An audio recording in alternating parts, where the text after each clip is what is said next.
All righty, fellas. What's going on? This is going to be is this our last video together until we're in Texas, I think? I believe so, because on That they'll Monday see. what's up? That they'll see, yes, because obviously we're going to be pre-recording some of the videos for when we're in Texas. But in terms of like a video coming out prior to the day we leave, I believe this would be, no, the video that's coming out after the stream would be. But yes. But like Saturday's video is the running back league winners, which is just me. Sunday's video is the anticipated #1 draft strategy video. Monday's video is going to be the injury analysis with James, and then Tuesday through Friday we're going to have some pre-recorded rankings videos for you guys. But yeah, we're going to be in Texas very, very soon drafting our Flock League teams. I know Zach from Australia is obviously on his way, and I believe already in the United States at this point, because I think he left yesterday. So exciting stuff, man. We're about to be drafting for 100 Gs. I joked with him on Twitter. I'm like, I can't wait to get to Texas and complain to you about all the minor inconveniences in my travel. Absolutely. Yeah, that's the FSE classic. So we got a bunch of questions here, lots of trade questions, couple team reviews. As always, if you guys want to submit a question to us throughout the duration of the stream, there are links in the pinned chat in the live chat here. You can submit a live team review. We will get to it today. You can submit trade questions. You can submit a Dynasty Decisions 2.0, and the most cost-effective way for you guys to get that is to sign up for an annual Motherflocker, get the Dynasty Decisions 2.0 free voucher. For every Motherflocker, you get one for free for the year, and then you can submit that during the stream, or you can purchase the DD 2.0 outright in the lobby there. So let's check into the chat here. First, what's going on? Let go. Yeah, appreciate you liking the stream. Everybody go ahead and do that, and we'll give away some free questions, some free reviews. What up, boys? What's going on, Lumberjack? What's going on? Good. Who do you think wins this year if you can't pick yourself? Man, do I want to give free gas right now? Like, I don't know if I want to give free gas. I'll give free gas. Yeah. I think Avery is generally a very sharp fantasy player. So I could see Avery going very far yet again.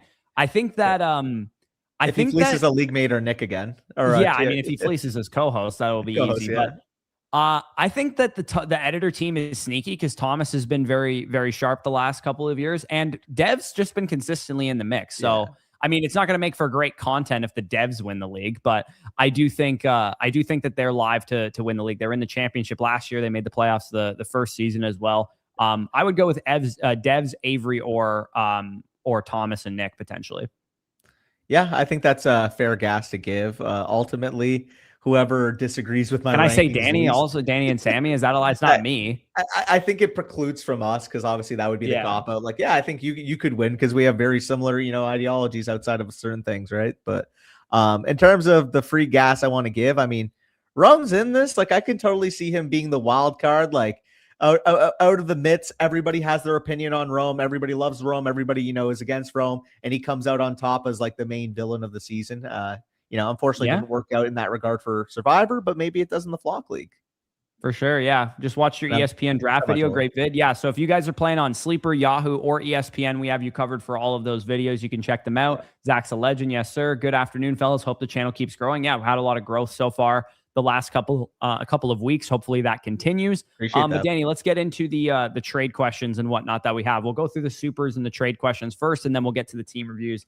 And as I mentioned, if you guys are just joining us, hit the like button. We'll give away a free review at 50 likes, and we'll give away 3 free trade questions at 25 likes. All you have to do is put your Flock username in the chat after we get to that total. And if you are a code FSE user, we can give you a free thing there. Let's spice it up. Team review at 50. Team review plus 3 trade questions at 75. Free season pass at 100. How about that? I mean, the people watching this are Dynasty players is the only thing. The season pass is a redraft product. I think season pass next. I like the idea, but we'll save that for underdog streams because we'll get more redraft centric people in there. Fair enough. Maybe for the next stream we set in like free yearly membership or something like what? Yeah, let's get the likes up at the end of the day. Yeah, dead ass. We'll give you a free annual Motherflocker if you get this to 100 likes right now. Yeah. Well, if this stream gets to 100 likes, we'll give out a free annual Motherflocker. 50 will be a free team review. 25 will be 3 free trade questions. 3 more free trade questions at 75, and 100 we will give away an annual Motherflocker to somebody. So, Sir MGM, you did my DD 2.0. May for a 27 first plus Makai Lemon or Purdy, Purdy a second for a 27 first. So these are two different options here. Context. This is a 1 quarterback start 8 league. He was a purgatory team. And in the 2.0 that we sent, we said, like, can you sell Brock Purdy plus a 2 for a future 1? Can you sell? Can you pull it up while we're talking about it here? Actually? Yeah, here I can actually pull it up and I can put it in the media. I was reading it on the screen beside. Let me go here. Sir MGM. And while you're doing that, Jordan said, AJ, you posting videos on YouTube yet now? Yeah, Lumberjack Fantasy indicated to me in the DMs that he's going to try making some fantasy videos and see how it goes. So yeah, go check out Lumberjack, of course. We here at FSE, as you guys know, always wanted AJ to be the one who made the flock. Like Danny and I believe, were the only 2 people to have him. Where did you have him? I had him at 2, and I had him at 2 as well. And Antler Ice was the guy I had at 1, and Stun of Goat's the one that you had at 1. So we were very clearly fan over creator opinion. And Sal, I know, was of that opinion as well. Well, that's what I noticed, right? All the comments on like the Flock League are like, oh, thankfully at least Zach and Sal are for the fans. I'm thinking about it, I'm like, you guys are like my top 4 guys were all fans. like I feel like Tommy was my number 3, who was also a fan. He was my number 4, I think. Like all my top 5 were like the fan delegation. It was very clearly Sammy, myself, you, Zach obviously had Black Batman at 1, who's a fan, and Sal, I believe, had Wizard was number 1, I think, for him. So and he had AJ. All of them had AJ respectively very high. So we are as sad as you guys are that that Zuffa and Rome were the 2 guys that get in. No disrespect to those guys, but I do think that AJ and Wizard and some of those guys were jobbed a little bit. Well, I noticed some of the comments were like, oh yeah, at least Sal and Zach are the humble ones left. It's like, okay, you guys are doing that on purpose. You have to be like did you not watch the again, Rome, in your defense, this is more aimed at Zuffa. Just to be clear, this is more because you 100% yourself that you are more of a fan of the league than he did in the interviews. So more aimed at Zuffa, but because you're on Survivor, there's a certain connotation that you're not a fan. Like also, full transparency, I put you, Wizard, and Zuffa in the same voting bucket. And in my head, when we were doing the ratings, it was like 1 non-content creator and 1 content creator. So even though like you are truly a fan, I think you've proven that. You did create content. So like in my mind, those were the buckets. So that's why my ratings looked the way they did. Mine too. I said that to you before. Remember, me and you were recording a video before, and I said, I'm going to make my rankings specifically as my top 3 spots are fans, because I figure most of the other creators and the editors are going to give credence to people who make the best content. And that happened, and I didn't do it enough. I should have buried my number 2 creator, which would have been Zoof, which actually was Rome, unfortunately. But my number 2 creator, I should have buried them even further so that the fan had a better chance of getting in, whether it was Antler Ice, who I had at number 1, AJ, who I had at number 2, or number 3 was Tommy.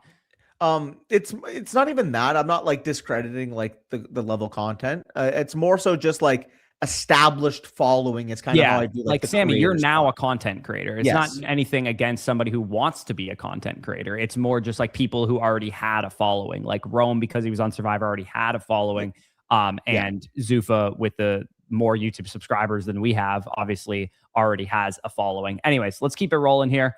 MGM, do you have his thing loaded in? Yeah. So I put it up in the back end while we were talking about that. But basically, when we did his team review, July 30th, so this is about roughly a week ago, we had him as a purgatory team. We had the window to win as 2028 through 2031, because at the end of the day, when we're looking at the team, realistically, you don't have the needle movers up top, in my opinion. You do have picks banked up 2 times 27 first there, or 28 first. And basically the whole goal here was to try to liquidate some of your bets. It's funny because he mentions one of the proposed deals that he has. Again, keep in mind, 1 quarterback league, you have both May and Purdy. One of them becomes expendable. He mentions that in the first part, you can do May for a 27 first straight up plus Makai Lemon, or Purdy plus a second for a 27 first. In a 1 quarterback league, I'm actually okay with either of these moves. I am too, but I think I would prefer the Purdy one, because even in 1 quarterback, you're going to have, it's still an exponential curve as far as like who the elite quarterbacks are. So even though Drake May is going to lose a lot of value in 1 quarterback leagues, he's still like a 23-year-old MVP runner-up. He still has a lot of value in 1 quarterback. So for me, I don't think a 27 first in Makai Lemon is like a smash deal. Like, it's a good deal, but it's not like a smash deal. So I would prefer the Purdy one of the 2. Yeah. I know what you mean. Regardless, I like either of those deals given the context of your team. Again, we would prefer you if you can try to realign your window to 2028. And if you're able to do that, I think you'd be in a very good spot. Also, this is hilarious. Next year, we need a Scantron for the rating system. Should have used the rubric process. Yeah, everybody should be grading on the same curve, or if we do 2 spots next year, we might also only have 1 fan spot next year, and maybe we establish that it's got to be like a fan and not like a creator, and so on and so forth. But we'll see what happens. Anyways, we can move on to the next question. Brett Baker here says, in a half PPR 12 team, 1 quarterback, 2 running back, 3 wide receiver, 1 flex, should I get 2 elite running backs first, or an elite tight end early? So in a 3 wide receiver start half PPR, I would be pretty anti early tight end myself. I would too. And I really want to be flexible. Again, it all depends where you're picking on the board. You're picking at the 111 and you don't get access to Jefferson, Lamb, Amonra, receiver and above. Just take 2 running backs and you feel confident in it. If you're picking more so at the 108, 109, you want to go with a balanced approach. 1 hero out wide receiver, 1 hero out running back. I would be comfortable with that as well. Again, I feel like in one hand, the half PPR benefits the running back position. On the other hand, the fact that you can only start 3 running backs and you can start up to 4 wide receivers also impacts the wide receiver heavily. Yeah, that's a good point. And this is a good point by Nick as well. He said the video should be emailed in again so no one knows what is going to happen in the submissions. I think, unfortunately, the pub for the league of people submitting the clips is something that Mason wants to prioritize. So I don't know if we're ever going to go email submission again. Maybe there should be an option that if you would prefer to submit it by email, you could do it that way. But I think he wanted people to submit them on, socials so that the league gained more notoriety and pub from it. That was the point of the whole thing, at least. Yeah, I guess I don't have any I don't have anything wrong with that. I guess unfortunately the problem probably was that maybe a lot of times you were made aware of a clip prior to reacting to it at times. Yeah, that's a good point. It was fun reacting to them live last year, I will say. Yeah. And also, Danny and I are like the shittiest content creators of all time because we're like totally not focused on the growth of the league. We just want the best guy to hang out with, which is why like Stunnagoat and AJ and Antler Ice were like our top guys. Dude. Whereas like Thomas and Nick and stuff, here's another gripe that I have, and then we can move on from this conversation. They both got a vote. They both got a vote and they share a team. That's bullshit. Yeah. That's bullshit to me. I know they're editing the videos and they want the best creator and stuff, but they are sharing a team. They should only get 1 vote. I completely agree. And again, like we're going to all have different, voting criteria. Like you said, for me, it all just stemmed back to the fact that I wanted 1 creator and I wanted who embodied the comment section most as a true fan. So again, like we kind of have alluded to it, and I'm sure you can guess this based off kind of, I would say if you rewatch that last video, there was quite a lot of tension at the end. You can kind of tell that there was a difference of opinion. Some people were, on one hand, some people were on the other. Like full transparency behind the scene, guys. Like we had a full 1-hour argument afterwards because of how divisive it was. Well, and this is my entire point too, AJ. While skits and bits and stuff are important, if you're a good personality, a genuinely funny person, and you can hold a camera or like a phone, not even a camera, you're going to be a good person for this league. You didn't need to be a production quality guy to get into the league. I didn't really factor it into my stuff much at all. The only production quality stuff I factored in was creativity of the person who thought of the idea. Yeah. And full transparency, like I think, like when we look at both your submission and your interview, AJ, like you should have gotten in. Like that's still nobody can watch that interview and say that anybody but you is the right choice. To be honest with me, like, and I know we're biased because you're our #1 supporter on the site, but like legitimately, nobody can watch that video and say that you did not have the best interview. The fact that Sal and Zach and those guys had no recollection of who you were, never interacted with you really. And unlike, certain other people that were in there for certain creators that they followed, you were able to interact with them right away. You were able to roast them right away. It wasn't just you roasting me and Danny. Obviously, there was a lot of Canadian stuff in there and a lot of, I actually want to win the league or whatever. Like the fact that you fit right in like a glove is a travesty that you didn't get in the league. And I 1000% agree with the comment section. You should have made it in. Quite frankly, given how divisive the rankings were 1 to 10, what I didn't enjoy about that though is, every time I had a difference of opinion from the consensus, it was always like, oh, Danny's biased. Oh, Danny's this. It's like, what the fuck? Everybody has different fucking rankings, and I'm the one getting singled out for being different. They thought you knew Skylar, I think. I didn't know him prior to the process. I know. You should have said that right away, and that would have diffused it. I did. I implied it, but fucking Mason wasn't letting me talk. I know. Mason voted number one Zuffa because he's basically Mason. So that was my whole thing. I don't know if you recall last year when Zuffa auditioned, I said we already have a guy like this in the league, was my comment on Zuffa. I was like, he's working out. He's exactly like Mason. That was my comment on him. Played COD with him and Eckler. But no, it's Skylar, if you're still in here, you know how much I think of you in terms of what the fit would have been. Yeah, and no disrespect to anybody else, but I think Lumberjack and Rome definitely had the best interviews. Yeah, they were up there for sure. Of the people that we had on. But anyways, let's keep it rolling here. You in agreement with Brett's question here that we're elite running backs maybe is the priority, but wide receiver, given that it's a 3 wide receiver start, it's going to take precedence over a tight end? I would say so. This is a good way to balance out running backs and wide receivers in half PPR, though. I will say a 3 wide receiver start, half PPR is a good balance for both positions. Yeah, I like it. Ultimately, it varies up the strategy. And also, I am definitely an MP player there, Crit. Definitely MP.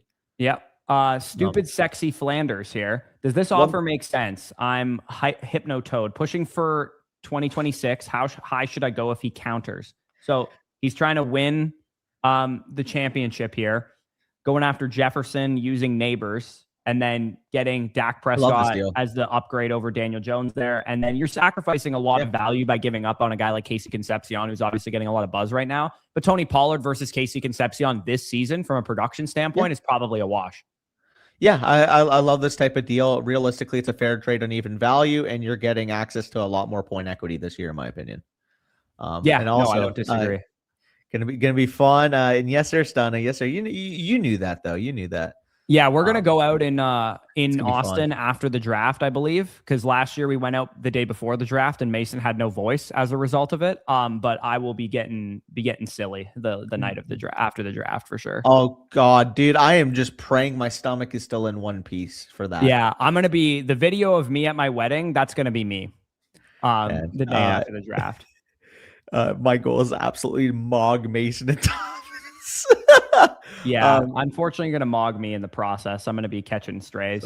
So I guess this is like a quick little transition I want to make here is that shout out to our arguments a few weeks ago in regards to like when I brought up the Tate versus Malik Neighbors prospect profiles. Obviously, Tate was in that, or Neighbors was in that question. You see the quote about Carnell Tate. He may or may not have comped himself to the Ladsters comp itself. Yeah, he might have. You see it? Was it Pickens? Or Devontae Adams. Yeah. Devontae Not bad. Adams. JJ to the ship asks any draft cheat sheet Excel doc like last year. So quick promotion because he's given us an opportunity to. The Redraft Rankings Manifesto is live. This is what it looks like for every positional player. You got those 2026 projections incorporated in that I did back in early June or early July. Sorry, I do need to go do a sweep through the projections and update things that have changed in training camp. But we have the FSC rankings versus home leagues, the fantasy news blurbs, which are tracked by team, so you can keep track of who's getting buzz, who's not getting buzz. There's a link directly to the projections page, so you can go see that. Obviously, overall rankings, the FSC rankings versus home leagues, like I mentioned, the draft ready cheat sheet like we've had in previous years where you can check off who you've drafted, who you haven't drafted, and that type of thing. And coming soon will be the risk ratings and some of the other features you guys have seen in previous years. So yeah, if you want access to the draft ready cheat sheet, it is on the site. Season pass holders get access to it. Annual Mother Flockers, monthly Mother Flockers, whoever gets access to that there. And of course, you can get access to it via Underdog Fantasy as well. You can sign up on Underdog right now and get the draft guide, the Dynasty Rookie Draft Guide, the weekly start sit rankings, and the 2026 projections, all for free with a $10 sign up. So multiple different ways you can get that there. And yes, and also, yeah, I should mention all of the docs, all of the research that I use for every video. About a week from now, I go through and sweep and make all of those into Google Docs so that you guys can see the early round running back draft strategy analysis, the league winning running backs analysis, and all that good stuff too. So yeah, in addition to the stuff I mentioned, you'll also get access to all that research that I do in the off season. So shout out to JJ. I was just gonna say, looking through it right now, I mean, the draft ready cheat sheet master, FSC rankings versus home leagues, positional rankings, one quarterback, super flex, 2025 scoring. Obviously, you put your projections in there as well. Like, genuinely, on top of that, with the fantasy news, which will be updated again today, like, you just hop onto that sheet, you're going to be updated everything in regards to fantasy football. It's really that simple. Yeah, exactly. Are y'all going to do a video on Vegas projections? Like, We've as far, do you thought mean about it. like Javonte Williams is projected for 975 rushing yards? Is that what you're referring to? So my take on that, right? Vegas projections, when it's in the context of team and how strong an offense is going to be looking, I think that has value. When it's strictly X players projected for Y yards, I don't value that nearly as much, because at the end of the day with Vegas, their goal isn't to find the line of like, oh, 50% of the time, or sorry, or like this is the average of all the ranges of outcomes. Their whole goal is 50% of the time they'll go above this, 50% of the time they'll go below this. So typically with Vegas projections, again, if it's like Bmschlaeger, for example, let's just say, again, I don't know exactly what his projection's at. Let's say it's 825 rushing yards. Him getting 826 rushing yards versus him getting 1,565 rushing yards is the same loss for Vegas. Yeah, exactly. I don't personally put too much stock into it. I like it as a bumper. Like if you're drafting a receiver in round 3 that has a 625 receiving yardage projection, like Luther Burden or somebody like that, I would say that those guys probably don't belong in the same conversation of Garrett Wilson and Chris Olave and guys that have, close to 1,000-yard projections. So again, I agree with Danny generally that it doesn't account for ranges of outcomes, but I also just generally think that it's better for content purposes than it is for actual real life analysis. No disrespect to anybody that uses it in their analysis. I just don't personally find a ton of value in using it. It's just like another thing that you can use. Like, you're stuck between two players. You think both of them have very high upside. Maybe you say, well, one's projected 825 and one's projected 750, and that's going to be my point, or what's it called? Yeah, it's kind of how you draft to get yourself 6th in a fantasy league as well. Yeah, I agree. Yeah. Like, mix in a player like that in your draft, but don't draft strictly off of that stuff. Eat your veggies for sure. Exactly. Wonder if Bush thinks that Hawaii. So the context of the bet, right? Not. Travis is outscoring wide receiver 50. Come on now. To be fair, I think that's a good number. You mentioned in your clip that you think you would have taken it at 36, and I think you'd be brain damaged for taking it at that total. I do think that there's a lot of risk with Travis Hunter's usage, but given that it's football and players get banged up all the time, the second Myers, Washington, or Brian Thomas Jr. are banged up, I think Hunter plays more snaps, and I do think wide receiver 50 in points per game is very achievable regardless. So, Corey, 2 things. I agree with you. That's where his ADP is. I wouldn't have taken a crazier bet. But also, it's the fucking Flock League channel. I have to play up that I'm a delusional Travis Hunter fan. Obviously, if the context was he has to finish as a top 30 or 36 receiver, like I did that for the bit. Like, yeah, it's very clear. It's an overpay, but I need more running backs. Any advice? It's not an overpay. I think it's an overpay slightly. I have Jameson Williams over Bashal Tutin in my overall dynasty rankings, but I think if you're really high on Bashal Tutin like Danny is, and you say this is a wash, I wouldn't disagree with you. I think that's probably fair. Because it's not like Jameson Williams is like some be-all, end-all fantasy asset that's going to be an absolute goat. He's like, I think 75% of the time he's going to outscore Bashal Tutin, though. Like, I think he's going to give you 13 to 15 points per game most seasons, and I would consider that a pretty good season from Bashal Tutin. Yeah, I just frankly disagree. Ultimately, I think a lot of that production last year came without Laporta, came when Ramondre St. Brown was banged up down the stretch. When I look at Bashal Tutin, if he gets the role that he's being talked up of, I don't even think it could be a conversation this year, a year from now. Like, if Jameson Williams I don't disagree with you, but I do think one thing that I am still nervous about is the familiarity that Chris Rodriguez has with Liam Cohen. Whether you and I think it's rational or not to give Chris Rodriguez 12 to 15 touches a week is irrelevant to me if Liam Cohen thinks it's relevant to give him 12 to 15 touches. Because I do think that you're going to need Tutin to be efficient on whatever 15, 18 touches he gets. So, I do not envision a scenario in hell that he gets 20-plus touches a game. I don't think it's going to happen. Can I say this? If it's 18 opportunities per game with 4 or 5 of them coming through the passing game, and this is a top 10 Jaguars offense, he still outscores Jameson Williams. Yeah, but 4 or 5 targets in the passing game would indicate that LaQuinn Allen is a complete 0-2, and I think he's going to have a role on third down.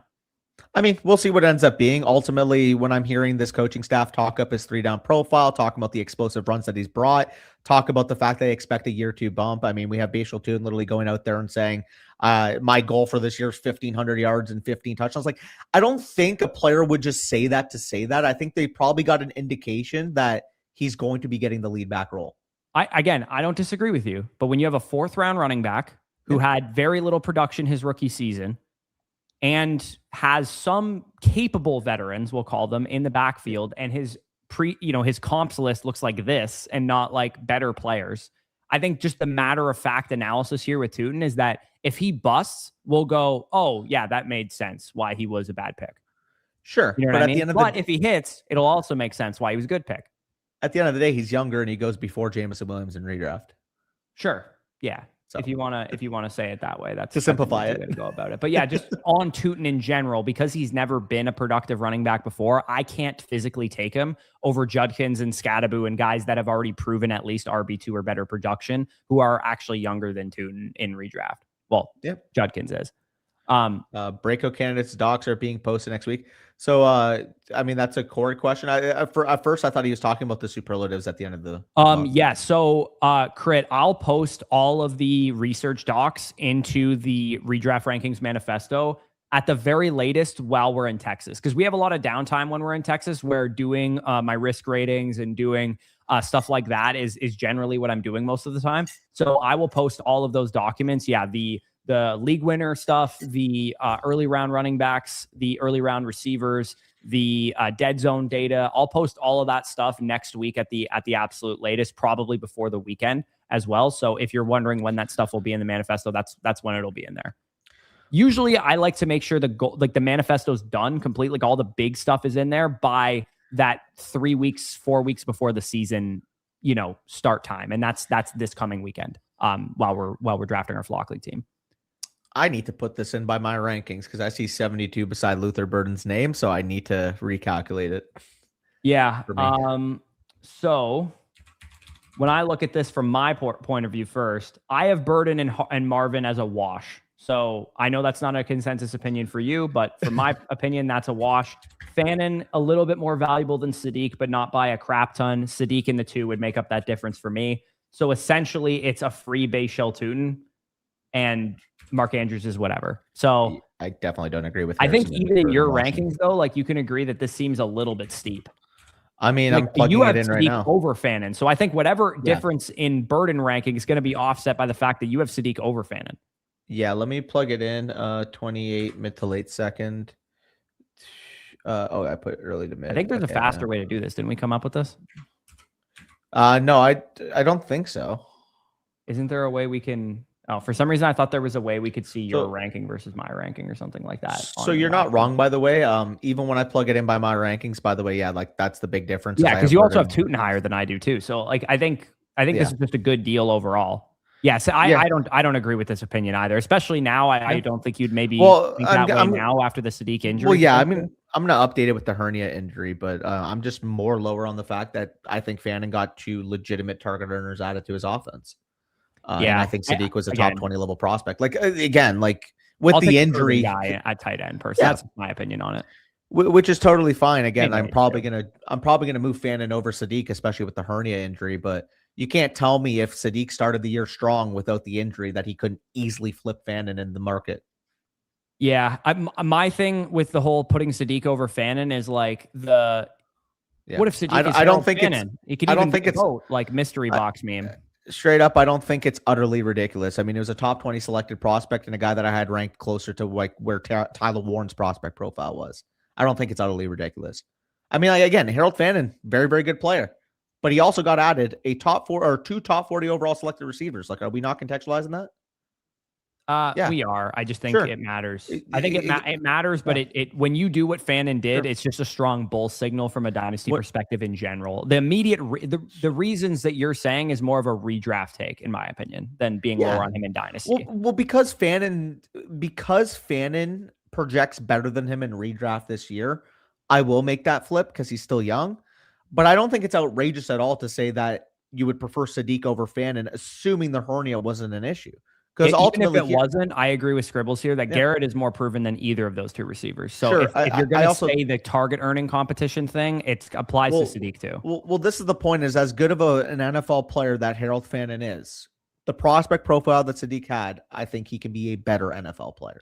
I'll take rookie year production over prospect profile. Totally fine. Week and twice on Sunday. Totally fine. When it's a top 20 selected tight end that I had up there with Tyler Warren, we see where Tyler Warren goes in ADP. We see where Colson Loveland goes in ADP. I think the upside would have been there for Sadiq. Now, obviously, like I said, with the injury, I will move Fannin over him, but acting like it's an outrageous shout to me is kind of ridiculous. Yeah, it's not an outrageous shout. I do think you'd be you'd be in a better hit rate range by trusting a guy who is a rookie sensation as opposed to trusting a guy who is a top 20 prospect in the draft. There's been plenty of top 20 prospects in the draft that have failed. There has not been plenty of rookie tight ends to do what Harold Fannin did who failed.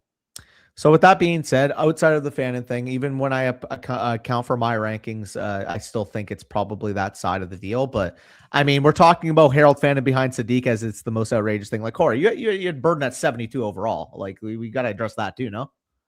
No, I stand by that.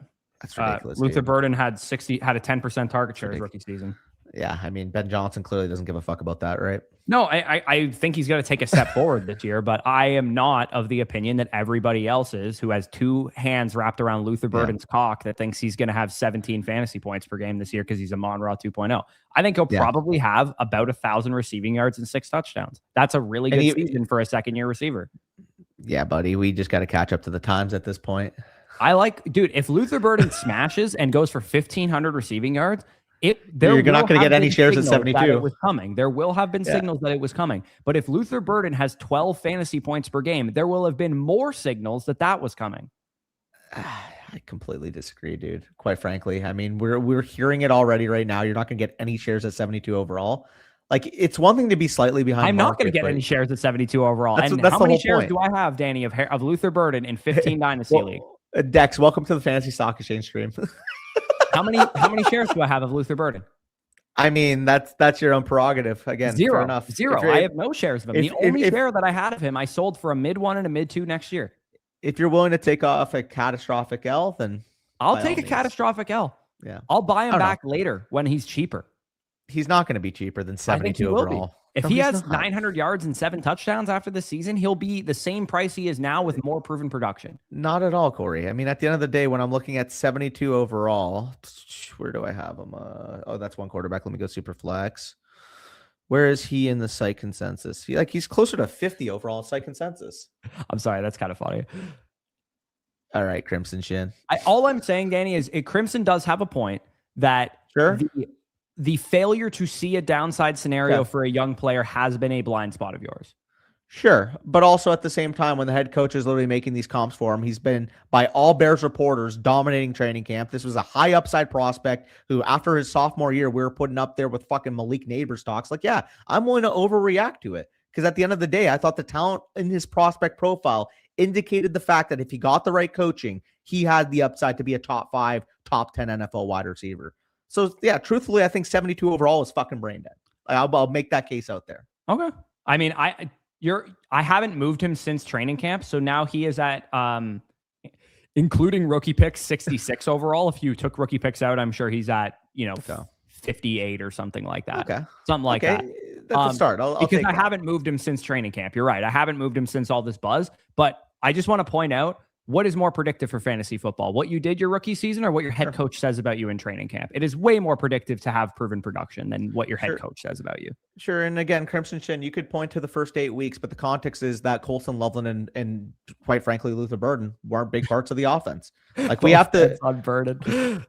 Like straight up, we have to take current context over, well, this is how it operated the first 8 weeks of both these guys' rookie years when they both missed training camp time. That's you're right. There's context that DJ Moore is gone. There's context that Olamide Zaccheaus is gone. But the fact that he needed Olamide Zaccheaus to be gone is exactly my point. Sure, but it's not even that, though. Olamide Zaccheaus played a specific role in that offense. We both said coming out that the ideal role for Luther Burden was exactly what DJ Moore was occupying. What did they do this offseason with DJ Moore? Again, you don't have to explain the bull case to me. I understand the bull case. I'm trying to explain the bear case to you. Scribbles. Truthfully, I think Rome Odunze is a very good receiver. Ultimately, it's because Colson Loveland and Luther Burden, I think, are special. That's the difference. Like, Rome could very easily be a very good receiver. I'm not saying he's ass. I think he's actually a very good receiver. I think a better receiver than Burden is. That's why I capitulated once on that. So I disagree with that. But at the same time, if you told me a year from now that Rome Odunze was a very, very valuable click in round 5, round 6, I wouldn't say you're outrageous at all. Didn't you call Rome Odunze the exact comp that you have for Carnell Tate, Devontae Adams? No, I said he was going to be better than T. Higgins. I think we called him like Drake London or Devontae Adams at one point. You might have, but I called him Drake London. That was my comp for him in the prospect model. But So, Caden, I believe the season pass should get you access to the Dynasty draft rankings, but I do know the season pass is generally limited to redraft stuff. So do not quote me on that. I know the season pass is generally a product for redraft players. So if you want all the bonuses that a Dynasty player would want, like the team review that you get if you signed up for an annual Motherflocker, that's why we have the Dynasty and redraft kind of separated in a sense, because most season pass people are not going to be playing Dynasty. Also, Rome, you do understand that that's what, 7.5 points per game? Yeah, you guys should also maybe be clear that it's a points per game measure, not a overall no, it's measure. It's total points. Total points. Oh, it is total points? Yeah, okay. yeah, it's total points. Another classic stream.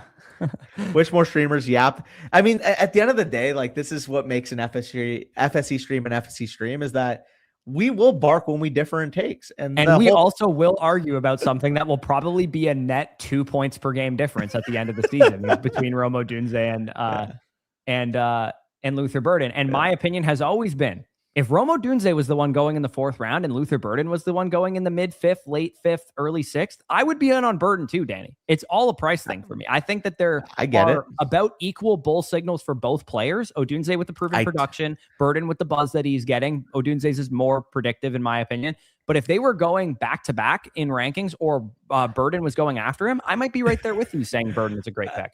I guess my take, though, is that when you go to Bears practices and you're hearing like, oh yeah, Luther Burden, the second coming of Jesus Christ. Oh yeah, Colston Upland going to be the engine of the offense. And it's just like Rome Odunze, he's at practice. It's like, it's hard not at practice, dude. He's literally making plays left, right, and center. I saw a clip of him yesterday. Somebody was like, it's too bad that Rome Odunze guy sucks at ball and has no foot. And he was just torching the defense in the clip. Yeah, I mean, again, I think he's a good player. It's just the buzz we're getting on two guys who I thought as prospects could very well be the best at their position. Yeah, again, Scribbles, it was hyperbolic. I was making a joke. Luther Burden was drafted top 10 like the other receiver on the Chicago Bears. So let me ask you, though, did you not also say after Luther Burden's sophomore year that he had Malik Neighbors in his range of outcomes? Did you not say that? And then he proceeded to get out-targeted by Theo Weiss Jr. as a junior. So let me ask you, do you think it's completely out of the range of outcomes then that Ben Johnson is saying he could be one of the best receivers in the NFL? No, Danny, I've never argued against the bull case. I'm arguing that you think the bull case will guaranteed happen.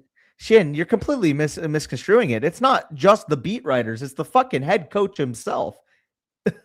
I don't know, man. A guy that was that efficient on a per route basis last year, potentially running the most routes on the team, to me is a very, very much a bull signal. So, Danny, if you were a beat writer for a team trying to grow your audience, your website, your bonus content, would you does Ben Johnson work for the Burden or Rome Odunze? Does Ben Johnson work for the beat? No, but where are these tweets coming from? Ben Johnson's not tweeting from his personal Twitter account. Is it not Ben Johnson being quoted in interviews himself? Did you not see all that? Yeah, he's talking about Odunze the same way, by the way. Not at all. It's not just at nobody's circulating the clips because the fantasy community doesn't have both hands wrapped around Odunze's meat. It's not remotely the same. You can say that Rome's also getting hyped. Do not say it's the same caliber of hype that Luther Burden's getting right now. No, it's not the same caliber. It's a lie. Of hype. It's not the same caliber of hype, but he is hyping up Odunze as well. Yeah, which Scribbles, again, that's totally going to be your prerogative. For me, the heuristic of trusting the talent, the upside that I saw in that prospect profile. Again, the only reason why Luther Burden had a lower prospect grade than Rome Odunze for me is the fact that his final year in college was so unproven, was so up and down. There was a player that clearly had to get off some kinks. You don't think that could happen in the NFL too? It doesn't sound like it is. This is what my point is. Yeah. Maybe last year, the entire reason why his rookie year wasn't as good as people thought is that he needed to get there mentally. We said that in his prospect profile, but we both acknowledged the tangible traits. I'm not paying for has to get there mentally in the 4th round. I'm not paying for it. Sounds like he is the entire point, dude. If we said that this wasn't a finished product and it sounds like he's finishing up his product this offseason, you got to be buying the bull signals, man. I'm buying the bull signals. He's moved up my rankings since this happened. However, Luther Burden is shoving it down people's throats for sure. I'm scared of the bear signals, dude. I'm scared of them. Pun intended. I'm scared of the bear signals. And ultimately, no matter where you end up on the topic, because clearly the Bears wide receiver and tight end for that matter is going to be divisive for a lot of people. It's going to be profitable probably for somebody too. 100%. At the same time, though, if anybody says they have a conclusive answer of what's going to happen right now, they are lying to your face. Yeah, because which is ultimately, why I'm choosing Rome Odunze, because of the two players, he has the more conclusive evidence that results in future fantasy production. Because I'm admitting right now that I don't know how this is going to go. Whereas people who are Luther Burden stans, I'm not saying this is you necessarily, but you are kind of proving my point. Yeah. Okay. People pretend that Luther Burden cannot fail. And I'm not saying he cannot fail. I'm saying the upside is worth swinging for. Wrong for him based on a rookie receiver who did what he did. Dude, you completely are misconstruing me. And also, again, I have a conclusive answer because ultimately I'm a pick a side guy. If you're going to make analysis on a team's depth chart on how the targets are going to fall out, in my opinion, taking a stance is my favorite part about fantasy football. I don't want to be well, let me just rank them all at ADP and sprinkle in 8.3%. It's like, no. Let me fucking take a stance and let me own the guy that I think is going to win. Why did you sound like Davis when you said that? Sorry, Davis is my guy. He knows. But like at the end of the day, take your stance and fucking draft by it. If you think fucking Rome Odunze is the one to own here, draft Rome Odunze 25% of the time. If you think Colson Loveland, like me, could have the Travis Kelce type of ascension, draft fucking Colson Loveland. If you think Luther Burden could be Jamar Chase 2.0, draft fucking Luther Burden. At the end of the day, this is the most fun part about fantasy football. It is the most fun part.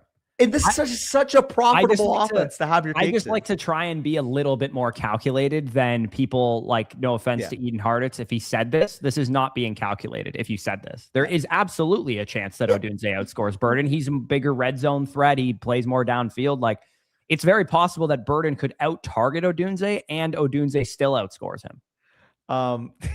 Also, I'm not even heated. I'm just passionate, but also, yeah, this is totally normal, Matt. Totally normal. The domain guys are the most polite dudes in the world to each other. This is not how we operate over here. No, we have some fun. Ultimately, like, again, things get passionate, but then we end the stream, and then in the next one, we bring up the Michael Wilson versus Marvin Harrison topic for the 10th time. Absolutely. Yeah. Where Danny is again trusting a small sample. I will say, though, I do have to defend this. I am not conclusive. I've taken my stance. At the end of the day, could Rome Odunze outproduce Luther Burden? Absolutely. It's just not the outcome that I'm betting on.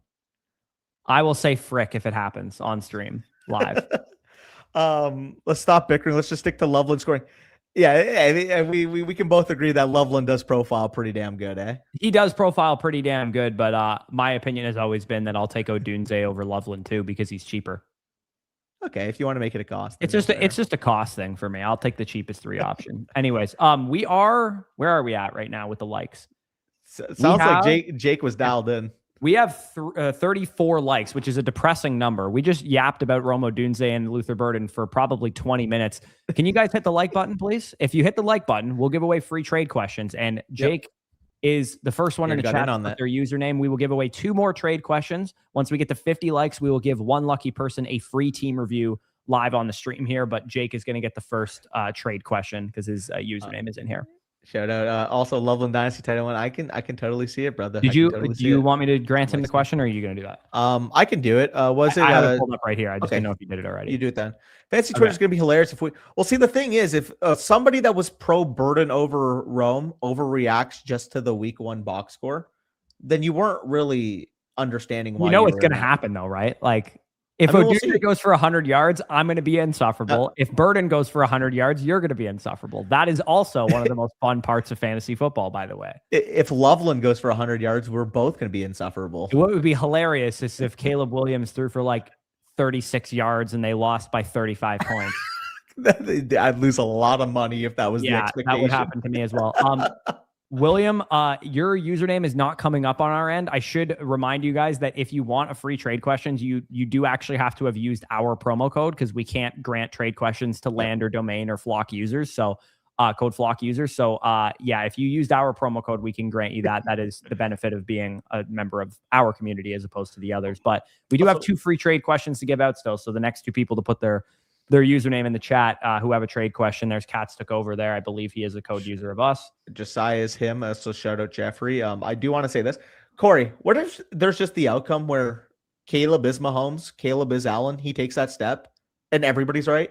Like everybody could be right, but I will say, Danny, that who would be the most right in that scenario? It depends what the split looks like. If it's 5,000 they yards, all produce similarly, but they all are productive at ADP. I would be the most right in that scenario because Odunze was the cheapest. But that's the point. It would be the caliber of hit. If it's 5,000 yards, 45 touchdowns, if 1,310 of it go to fucking Loveland, if 1,200 and fucking 8 of it goes to Burden, and if 1,050 and 9 of it goes to fucking Rome. And by the way, those are just completely hypothetical figures.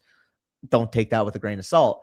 Like, there is going to be a right answer in that capacity. If it's more so like, oh, they're all about 1,100 to 1,250 and 8 to 11 touchdowns, then yeah, the cheapest option would be the best. Yeah. Oh, also, Mythos, my apologies. You are a code FSE user, so I will grant you that. So we gave away 4 trade questions, but those are all wrapped up there. Unfortunately, James, you were the 5th one to submit it. But you know what, James, you get a lot of team reviews. I'll give it to you anyway. Also, shout out Chef. I actually just submitted your team review to the DMs last night. If you have checked. Yeah. So Chef, I sent you a trade question. So we gave away 5 trade questions to you guys. Let's actually answer some trade questions, unlike what we've been doing for the last little bit. I don't know. I had some fun. That was good. We did. Yes. Saquon Barkley for a late 1 and a mid 2. It's pretty steep, man. I paid a mid to late 1 in the no flocking league for Saquon, and I kind of regretted it as soon as I did it. So giving up a 2 in the process is probably not something I would do. I would hold the 2 picks. I think for a late 1 and a mid 2, you should be able to get a closer to James Cook or Kenneth Walker for that. Yeah, and ultimately, in my opinion, just this is a type of move that'll be available to you at any point in the season.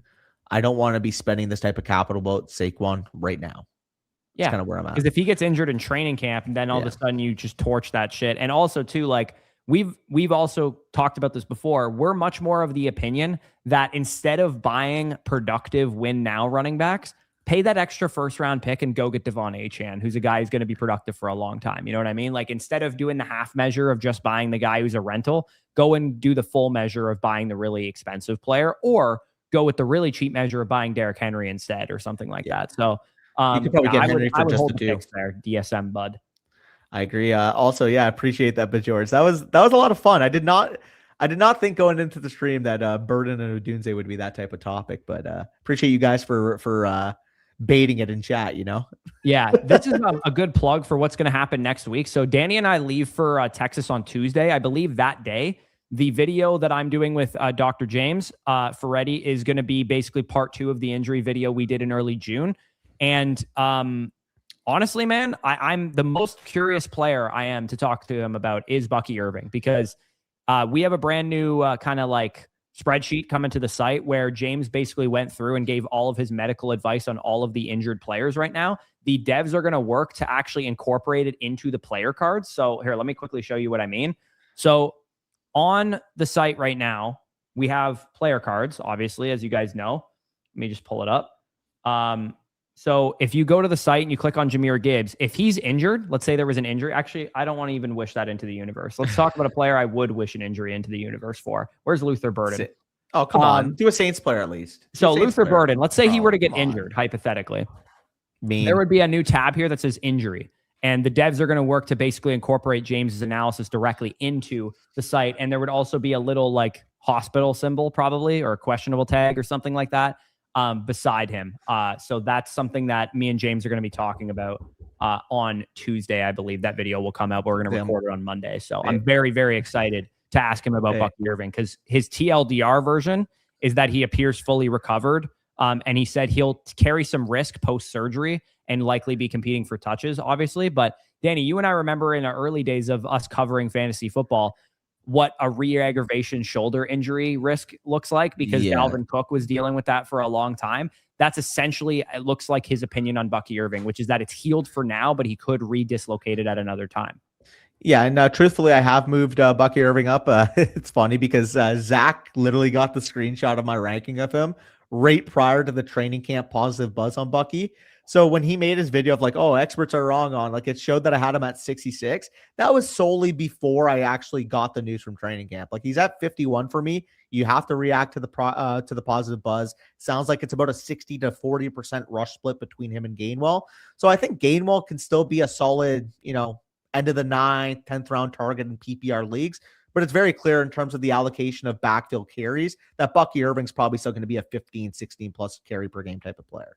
Yeah, absolutely. Rome, I would like a first round pick in the league. I'll give you that. That's the pick I would want. Pick. I mean, Rome, if you DM me and you let me know what you're thinking, I can give you some insight. We could trade insider knowledge for insider knowledge. Danny will tell you his whole life story in the process, but you will probably get the insight you're looking for. Is that that he wants a pick somewhere. I don't know where you want to pick, but you want to pick somewhere. Anyways, we did get to 50 likes, by the way. Corey, I'm surprised you didn't bring this up. Yeah, dude. Romo Dunze in 2011 as a 6'4" receiver with an afro would be going in the first round of fantasy drafts. Also, I completely agree. And it's funny that you mentioned Commanders and Vikings because shout out Davis. We were just joking earlier about the 8.3 thing, but I actually hopped on with him to talk about some of my favorite sleepers in fantasy. I hopped on his redraft channel. And let's just say 2 of those backfields specifically were mentioned in that video in terms of my stance on them. There you go. And you can guess who those are. Yes, I can guess it was probably Jordan Mason and Rashad White. Yeah. So we are going to give away a free team review to the next person who comments in the chat their Flock username. They'll get a free team review, not a DD 2.0, just a regular live team review. And again, you have to use promo code FSE to get that. Once we get to 75 likes, which we're pretty close to, we'll give away some more trade questions as well. We'll probably yap about something else in the meantime, but keep hitting that like button, guys. We don't give you guys. Big P Walk was the first one. Or no, Cats Took Over was the first one to do it. There you go. Got to be quick on the sticks here, fellas. So something that we will incorporate for the future, by the way, I'm not sure if you've seen, but Zach and the Domain guys do this, but there's like an extension on YouTube where basically if you put the code word, like they'll enter all into a wheel and then they'll spin the wheel. Yeah, that's what Mason does with the season pass as well. Mason too, yeah. Yeah, when we do the underdog drafts, like especially when we're in Texas, we'll be able to do plenty of them because we're obviously in a place that it's legal. Yep. We'll give away tons of season passes during those those streams. So for those of you guys that are redraft players more so than Dynasty and you're just kind of tuning in for shits and gigs right now, maybe stay tuned for those. But you can obviously buy the season pass right now on flockfantasy.com. And I didn't shout this out before, but one thing I would like to shout out, if you guys are unaware, you can actually create your own rankings on the site now. Mason added an ability, or the devs added an ability now, where basically you can start with our rankings. So like, let's say, for example, you trust Danny's opinion more than anybody's on the site, but you disagree on certain things, like you don't like CeeDee Lamb as much or whatever the case is. You can basically work off of Danny's rankings and move them up or down based on the things you disagree with, or you can start from scratch, or you can use the expert rankings or a different creator. And then in addition to having your own rankings, you can use them in the tools. You can use them in your My Teams page. You can use them in drafts. You can use them on the trade calculator. You can use them for your draft sheets and all that kind of stuff. So yeah, we sent the team review to Cat's Takeover, by the way. I know you already got a trade question, but you were first, bro. That's the rule. So Corey, it was funny, right? I was, I think in the Domain stream yesterday when Avery and Nathan were live, it was the thumbnail when Nathan had the suit on. I clicked into that and I was watching a little bit. And the first thing they mentioned, it was so true. Shout out Sammy, by the way, my fucking dog, if he's in here. Sammy put out his superlatives video and Domain and, Avery and Nathan were like, why do you and Sammy just like have so many of the same takes this year? And then I went on the video. I'm like, oh my fucking God, like we're so aligned. Like if you guys do your research, you could realize that me and Sammy have like very clear targets that we both completely agree on. And you know what? People like me really appreciate you guys for being so easy to read. So transparent. Yeah, so transparent. I know exactly who the hell you guys are going to be targeting in drafts. So I actually hope I pick near you, because one of the biggest advantages you can have in a fantasy draft is knowing what's going to happen around you rather than, one of the biggest advantages you can have in drafts is having a taco behind or before you, so you can really easily get some good values. But it also makes sense to have somebody around you that you know kind of what they're going to do. 100%. Like I know inherently if you pick a 111 or a 112, you are starting a double hero running back. Chase Brown is going to be off the board. James Cook is going to be off the board. Like I already know inherently if you pick after us, like spoiler, let's just say we're picking 108 or 109 or 110 or something like that, if we don't get a top 2 pick, which I'm comfortable sharing because again, we've already made content on the fact that we don't like the middle of the board this year. Say we're picking there and we know that you're picking after us. Typically, I can almost predict who your first 2 players are going to be, assuming that they make it to you. Yeah. And last year I was so nervous when I made that trade, by the way, because I was like, did I just ruin my team before the season started? But it ended up being very smart because Zay Flowers was one of the best picks off the board who I traded for from you. And Kenneth Walker was off of my team and out of my life after that. So I took it, and ultimately, again, like I took a gamble with that. My gamble was that I didn't see much of a tangible difference in the running back projection of Josh Jacobs and Ken Walker. Far more of a Ken Walker take than anything. Obviously, that didn't work out. But if you look at what happened, if Jaden Daniels played up to his expectation and Ken Walker wasn't a complete cone, we look at that deal as, oh my God, Danny teared up to get Drake London. Yeah, well, and the trade didn't work out. The trade I made with you also would have worked out pretty poorly for you, even more so than it already did, because you traded me Zay Flowers. It would have been even worse had Xavier Worthy not busted his shoulder on the first fucking snap of the game. Who else was in that deal as well? Who else was the in trade? That deal? Danny was it was Zay Flowers, Xavier Worthy for Kenneth Walker and JMO. No, who did I give you? I gave JMO to Zach after that. Pollard? You gave me Pollard in the deal. I gave you Pollard. I gave you Tank Bigsby and DJ Warren? Giddens, I think, right? Yeah, and there was something else that was pretty big, if I'm not mistaken. Is it Warren? I think I actually might have gotten Warren from Mason. Okay, I can actually check it right now. I can't remember what the deal was, because I know the deal I made with Zach was kind of unfortunate because I traded Jamison Williams away for like Isaiah Pacheco or something like that. But first trade that I made with Mason on that again, funny enough, August 17th, I believe the meetup this year is 16th, if I'm not mistaken. So in that deal that I initially made with Mason, obviously the Allen versus Daniels fucked me. Jacobs being so good compared to Travis Walker ended up fucking me. Of that whole deal for sure. But yeah, I got London, I got Warren, I got Zay Flowers, and I got Jaden Daniels for Stephon Diggs, Josh Allen, Josh Jacobs, and Travis Etienne. And Etienne also was like awesome. So that And the unfortunate part was that the best player that you got in the deal was Zay Flowers, who you then traded to me, and I have the deal pulled up right here. I traded you Kenneth Walker, Dylan Sampson, Tank Bigsby, and Emeka Egbuka. Yeah, I gave you Egbuka at the time. Yep. And I got back to you for Flowers, Rome. Xavier Worthy, Tony Pollard, and DJ Giddens. But then I traded you Rome for Egbuka later on. So essentially it was Odunze that you got in the trade, not Egbuka. Yeah. So basically, Walker and Odunze was the nuts and bolts, and I was willing to downgrade my depth because I believed in Bigsby and obviously Sampson. I thought was going to get more run. Yeah. Pollard I eventually used to get Odunze from Zach, which helped me get Egbuka back from you. Me targeting Sampson is so funny in hindsight, because obviously we know that Judkins just ended up being ready for fucking week 3, I think it was. He was back. That's a hilarious comment by Nick, by the way. Yeah. That is a hilarious comment. Okay. We should get back on track. We got lots of questions to get through here. Sounds good. Keep 4, 1 quarterback, 1 running back. Keep that in mind. 1 running back, 3 wide receivers, 1 flex, tight end as wide receiver. So you can start a tight end in the 3rd wide receiver spot, I guess, technically, if you wanted to. Tight end or wide receiver for the flex, maybe? Maybe, but it says tight end as wide receiver. Maybe it counts as receiver. So you could start Bowers as a 3rd receiver, 2nd receiver, whatever, if you really needed to. Why would you? Smith, Flowers, Breece Hall, Rice, and Waddle. So he didn't give us like it's for this round or that round or anything like that. Just straight up who I would keep. London. Flowers probably the odd man out, right? Yeah, London, Rice, Breece, and Smith are probably the ones that I would keep.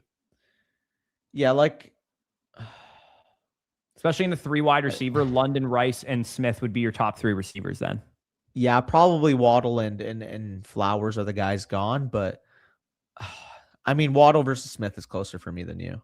Yeah, and also for unapologetic apologists, crazy name.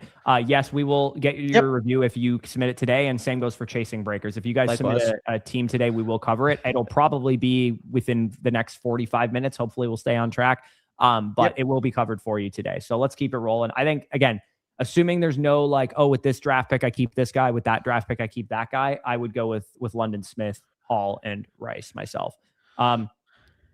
Jose or Joe's Javonte and Puka for Jamar and Etienne.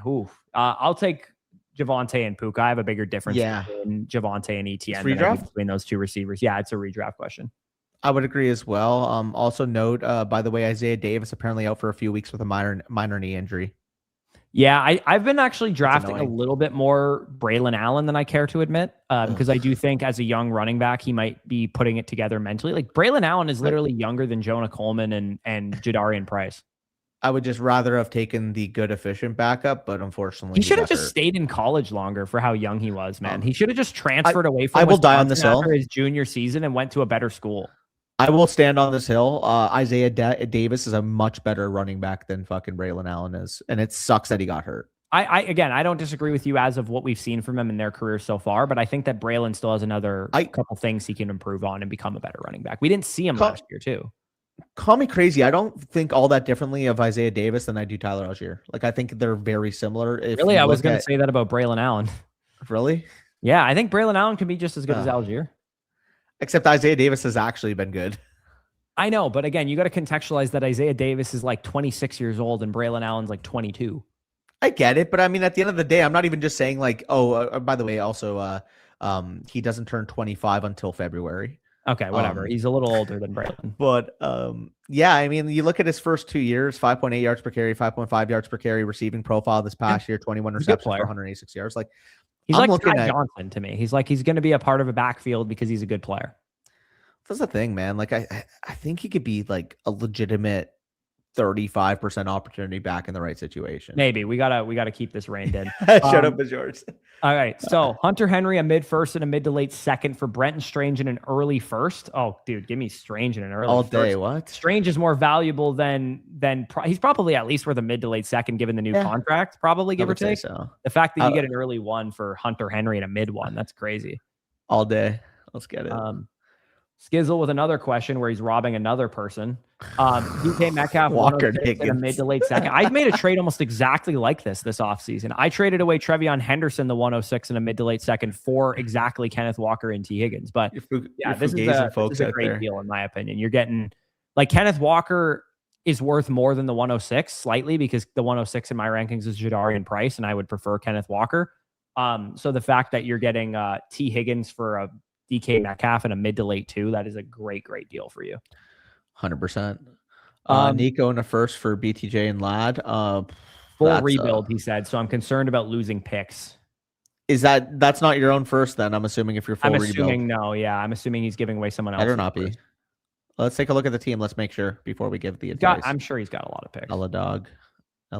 Yeah, he's got 3 different firsts. He's got hella picks. I mean, for a rebuild, you're number 2 in the analyzer, so you're doing very good. Yeah, it's probably like West Coast first or somebody like that. I don't mind this move as a rebuilder. Like, I think Collins and McConkey is about a wash if you're a rebuilding team, and I would give up a late first for Brian Thomas Jr. personally. Even in a rebuild, so I'm fine with this move. But it's a fair trade given my rankings. I think from an age demographic perspective, it's probably the right move to make. Yeah. Pretty even trade though. How many likes are we at right now? Again, at 75, we'll give away some more trade questions, but I want you guys to keep hammering that because at 100 likes, we will give away a free annual mother flocker to somebody. 99 in the stream. We got to get at least 50. There's only 66 likes on here. So come on, sorry. 75, baby. Get it to 75. I'm in a 16-man pick 13. Oof. Round 1, 2, and 3 targets. Okay, well, in a 16-man league, I'm really going to prioritize getting some running back players because I think that's going to be really important. I also want to stay balanced in general. I think an RB or an RB wide receiver start would be good. So let's just map it out. Maybe Chase Brown plus Drake London first 3 picks. Yeah, that's not a bad start. Maybe Chase Brown plus somehow you get a Walker or a Barkley falling back to you. You could take if you're not a Chase Brown person, you could take Amari and Hampton or Genty or somebody instead at 13. I think worst case scenario, you're looking at AJ Brown, Brock Bowers, but in a 16-man league, I wouldn't take Brock Bowers personally. Well, round 2 would be what, the 20th overall pick? Because so like 14, AJ 15, Brown and 16. Nico Collins are my 19th and 20th ranked players. And then 3rd round, that would be so 32. Then you would have the 36. So, no, right? Wouldn't it just be 16 picks later? No, it'd be 32 picks in the first 2 rounds to 20th. No, you would add 13, so it'd be the 45th pick. Oh, okay. So you're looking at. Maybe you get a Bashel Tootin there, maybe a Bucky Irving. In my rankings, I have him ranked about there. Maybe you get a Mike Evans or a Terry McLaurin or you probably won't have Waddle, Igbuka, Ladd McConkey, those type of guys fall to you. You'd probably be looking more so at that next tier of receiver, maybe a Burden type or something like that. But those are some targets for you. Generally, I would like to stay as balanced as I can and make sure to get at least 2 running backs with your first 4 picks. Yeah, first 3 picks specifically, 2 running backs and 1 receiver, 2 receivers and 1 running back, either or is fine. Typically in the first 4 rounds, though, if you can leave with 2 of each, again, I want to be balanced in a 16 team, or I don't want to have any weaknesses. Yeah, me too. This trade here is pretty easy. I mean, Carnell Tate for Travis Hunter, Pierce, and Gadsden. This is like, I love Hunter, but yeah, this is Tate all day. Next, Adams. Yep. Okay, so that is all of the trade questions that we have. Let me start to timestamp this so we can go back and find it in case we got some DD 2.0s. Yeah, I was gonna say, how many of these are DD 2.0s? I will give you an update in a second. 104, This is Johnny Barks. Kind of sounds like a guy who, like, if you told me he's like, hey, that guy's a dog guy, call him Johnny Barks. Advice here. We got, this is a 2.0. Laville JG, which is screenshots, unfortunately. What format is this? This is a sleeper league. That looks like sleeper to me, right? Yeah, we got to implement. We got to send. So if you are Dringos Migos here, Drigos Migos, Laville, how do you say this? Lavilge. If you are listening to this right now, I am going to send you a team review voucher. Can you please connect your team to the My Teams feature? Well, Corey, one thing. What? If this is a 1.0 and we don't have to make a 2.0, it's a 2.0. It's a 2.0. Definitely submit a review. Yeah, it's a 2.0. So, again, if you're listening to this, please resubmit your team.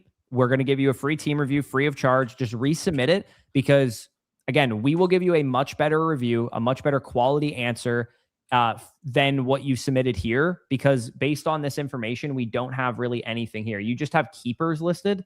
Again, even if it is just a keeper question, connect your team to the My Teams feature and resubmit. If it's not a dynasty question, again, that's fair, but just resubmit your team if you're listening to this. One more thing.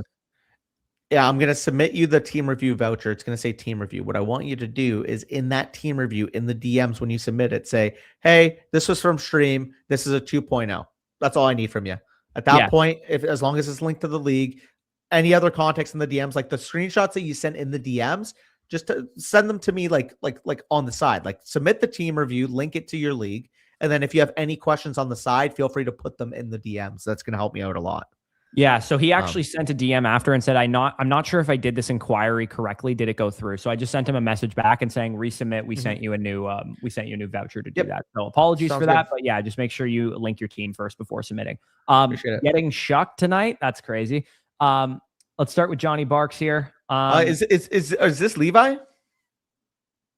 Watching from the start, but here, maybe. Here? Is that you? If this is you, just check your block DMs and resubmit your team, and we'll cover it for you today. If you do, 100%. Okay, Johnny B here. His team getting shucked tonight, so he's in purgatory. Unfortunately, we're starting off on a purgatory note here. Curious about your thoughts on the direction of the squad. Feels like I have a lot of young core pieces, but not there yet. More context was a first-round playoff exit, then traded Devontae for Dobbs in a second this offseason before the A.J. Brown trade. I mean, that's still a fine deal if you got rid of Devontae Adams for that. Okay, so not enough firepower to win, looks like it, by the contender rankings. Yeah. He is number 10. So he's, I mean, you're lacking some pieces there. Shuck, Mahomes, Ward, not a ton of firepower production-wise there. Chase Brown and Henderson is solid, but ideally you'd want one more great hammer running back. Same goes for the receiver position. These guys are solid, but you'd ideally want one more guy there. Isaiah Likely, probably not quite good enough to win the championship in that format, but you do have a decent stack of picks. You got an extra 28 first, you got an extra 27 second, sorry. I would probably just strip some of the like fat from this team, like Jordan Mason. He's getting talked up in camp. I'd sell him for a second round pick if I can. Guys like Michael Wilson spiked last season. I'd put him into a package deal with another player, try and get a second round pick, or maybe you could put a couple players together to do first. Move Mahomes, Chase Brown, Nico. Ultimately, when I do this review, you're going to be listed as purgatory right now. But the start of your window is going to be probably 2028. Once you actualize your own 28 pick, that extra 28 pick that you have, once that 2027 first that you tank to top 3 pick overall status in your league comes to fruition, Jeremiah Smith, whoever ends up, materializing at the number 2, number 3 overall picks, obviously a very strong class. When I'm looking at this team, again, you did go 8-6 last year. I'll give you your credit, but realistically, when we're talking about the context of competing in this league, you're probably not going to be anywhere close. So at that point, likely maybe you wait till week 2 after he's coming off of 2 strong weeks because Malik Neighbors is still not up to 100%. He would be a big time sell high. Michael Wilson, he has a strong week to start the year, sell high. Obviously, we mentioned the big boys. I would say that maybe Brian Thomas Jr., I would say, and Cam Ward would typically be the only holds that I have on this team, because I do think the current market values of the other guys are about in line with where I have them. Whereas Brian Thomas Jr., I think he can gain a ton of value. Cam Ward, young quarterback, he's not going to produce at a level to the point where you need to rid him right away. Yeah, I'm a little bit more pessimistic on Ward, and I think BTJ is risky enough that he could continue to lose value even after this season, even though I believe in him. He did give us some context in the DMs that S. Pitts is interested in Cam Ward, and Brock Solid is interested in Brian Thomas Jr. So Brock Solid's a balanced team. I mean, going after this guy's, like, he has 2 1s in 2027. So you could sell this guy, hey, you sell those 2 1s to me, and I can give you a boatload of players. Let's say he offers you the 2 1s for Brian Thomas Jr. and Nico Collins. Like, would you do that potentially? Maybe he can give you even future capital seconds or whatever the case is to close the gap if that's not close enough. Or if you really can, ideally, if he's interested in BTJ, can you throw him some of your junk like Michael Wilson, BTJ, Mason, and Wilson for 2 1s? Dobbs, like, just throw him a bunch of guys and see if you can get as many picks as possible for shedding the fat of your team. BTJ, Mason, and a Wilson get you both those ones. Yeah. And I would even throw him a 2 just to get that done if I had to be honest with you. Like, or another contending piece. Yeah, or another contending piece. Maybe he's interested. Likely. Or if he just like, oh, I want some youth in the deal, give me Stribling too, or something like that. Like, just throw him as many pieces as you can to get off of those assets, because it's not like you have to tear things down and rebuild or whatever. You could hypothetically, because you have, I think he should. I'm gonna be straight honest. I think he players should. Like Collins and Chase Brown or whatever. I know. Look at the bottom of this league. Go to the bottom. No. In terms of contending, I just want to outline how close he is to the bottom teams. Yeah, you are so close to getting Jeremiah Smith. Fucking sell everything in your lineup, like straight up. You like, it still seems like the bottom feeders don't actually know that they're the bottom feeders, and they're not going to be as proactive in selling as you. Again, the reason why I know you're going to be proactive in selling, you submitted this team for review, and you know inherently that that's what we like to do.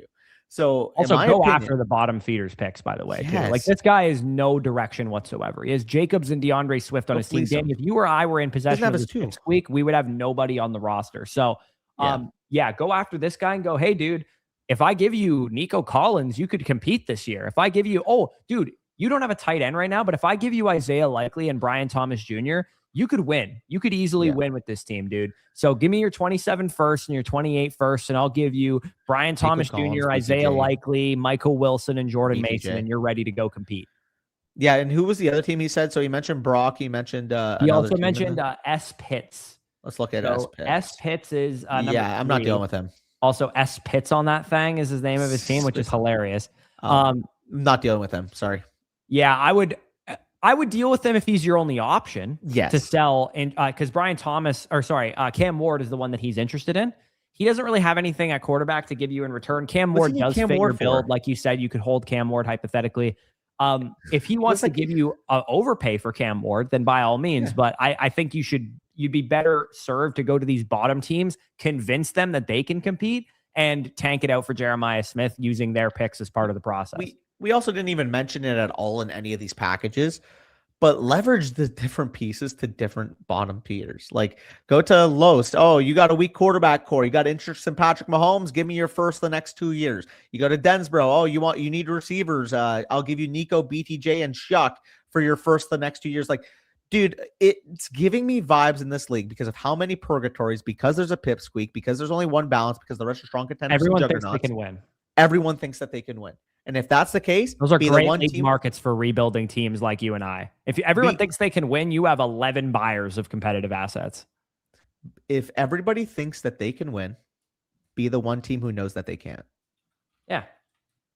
Damn. That think about it in this context.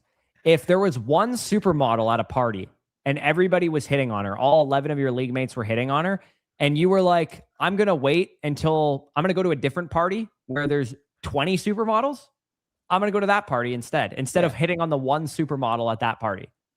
Exactly. Also, when you give the eye rolls and I just give the Danny dropping. You like that one though, eh? Yeah. If everyone thinks they compete, be the one team who knows they can't. Like that is a good bar. Fantasy football bars. Yeah. Anyways, Johnny Barks, pretty straightforward direction. Obviously, we'll have you covered more in the Dynasty Decisions 2.0 on specific trades, specific opinions.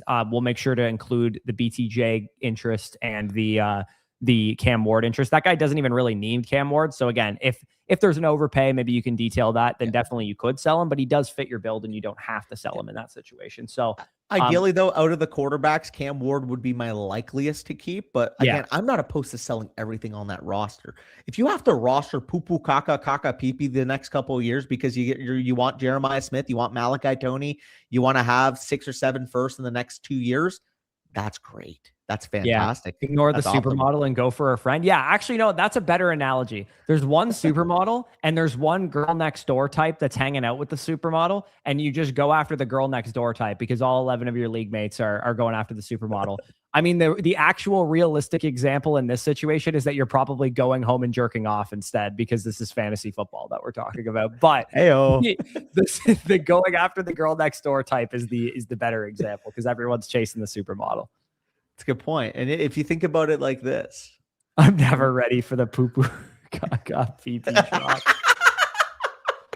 Yeah, bro, that's one of my favorite introductions to the live streams is just the poo-poo caca pee-pee. Team of Destiny. I already hate this guy. I'm kidding. Anybody who calls their team the Team of Destiny already is downgraded my books here. I mean, he might be the Team of Destiny though. He might be the Team of Destiny. I'm scarred. Jill has never left me on red. Facts. Yeah. This is not a 2.0. This is just a regular live DD. Sounds good. Herbert, Mayfield, Darnold as the quarterbacks with Malik Willis and Drew Aller. This is exactly my quarterback core in Tone Setter Truthers, I'm pretty sure, minus Drake May, which obviously is a huge deal. But I have Herbert, Mayfield, and Malik Willis on that team. Bijan Robinson, James Cook, Judkins, great, obviously. Puka, London, QJ, Terry, Adams, great, obviously. And then a plethora of tight ends as well. No first round, second round, or third round pick in this year's class, but you're going to be a competitive team anyways. So we're looking at mid to late picks there. His question here was, won the league last year. What moves should I be making at preseason versus during the season? I think this is a good conversation to have for contending teams in general. Like, should I do something now or should I wait in season? Trade targets to tier up since I'm a top contender. What pieces on my team should I use for the trade contending window? Best practices to stay here long term. Should I conserve future picks? Should I trade future picks? So on and so forth. So, I mean, as far as the latter question that you have, how do you stay a contender? Your team being in a contending window for a number of years to come already looks like it's set up that way. Like, look at the demographic of his team. He doesn't have a ton of guys that are in their 30s. Like, yes, you have McLaurin and Adams and Mayfield and Darnold and whatnot, but for the most part, you have a young team that's the nucleus of it. So I think you're already set up well in that regard. In Tone Setter Truthers, I've actually done a number of moves where I've gotten younger. Like when I traded you Christian McCaffrey, I traded away Jonathan Taylor last year for Chase Brown as part of that. So making moves like that and tearing down to younger players is an option for you. But what are your thoughts on his initial question, which is like, hey, you have a team like this. Do you do anything right now? Or do you wait until in season when you go, oh, Judkins isn't performing, now I need to trade for an RB3, or QJ and McLaurin and Adams aren't performing, now I need a wide receiver 3. Are you more likely to make a move now, or are you more likely to make a move in the season when you might need that asset? So there's one specific structure that I'm okay with doing now, and it's going to come in 2 forms. First one would be, what type of package consolidation move can you get for attaching Quentin Johnson plus Harold Fannin? The other one, Harold Fannin plus Quinshon Judkins. Now, it might be harder to move both Browns in the deal, but the reason why I'm saying that is because I think both of us are ahead of where Sam Laporta's market is. Yep. We both think that Aronde Gatson, Eli Raridan, AJ Barner, very, very solid tight end depth. So if you can use Harold Fannin as your leverage piece to make that consolidation move, like, can you move Harold Fannin plus Quentin Johnson and get up to, I mean, if I'm looking at my rankings right now, I mean, you're looking at probably a top 40 overall player. Maybe it gets you in the Garrett Wilson, Tetaroa McMillan territory. George Pickens, Rasheed Rice, Collins. Yeah, someone in that area. Like Rasheed Rice as well. Asset, obviously, too. Yeah, your goal should be, if you're making that type of move. Again, I like Quentin Johnson, but realistically, if you can get a guy that projects for a top 15, top 12 level redraft type of performance, same. On top of that, Quinshon Judkins plus Harold Fant. It might be a little bit more unlikely, but can you take those two assets and get a legitimate Omarion Hampton type? Can you get up to a Devon Achane type?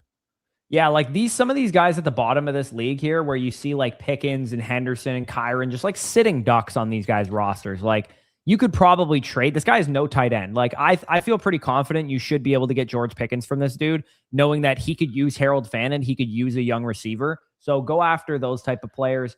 Also, this guy has a Emeka Egbuka. You could go after him. He has Colston Loveland if you wanted to upgrade at tight end as well. You could go after. Danny wasn't looking, and then I said Colston Loveland, and he head snapped immediately to the screen, which was hilarious. This guy here, Kenneth Walker and Bucky Irving, are kind of out of place on his roster. You could always try and upgrade to Caleb Williams as well. Like, you have some quarterback depth at that position. If you offered him Baker Mayfield, your 28 first and Malik Willis, and say, you don't have a quarterback 3, I'm giving you 2 quarterbacks plus a first round pick, would you consider moving Caleb Williams? Maybe you have to add something on top of that. What's the starting lineup here? Start 8 or start 9, I'm assuming? It is a start 9. Yeah, it is a half quarterback league too. Oh, that actually one quarterback league. One quarterback. Okay, so yeah, the last thing that I just said, not relevant, because you know, it's a 1 quarterback league. You're fine with the guys that you have. Also, shout out Chris. Appreciate you, Candyman, hopping in here. Shout out and go follow Fantasy Football Garage. A lot of streamed best ball drafts. Been having a ton of fun over there.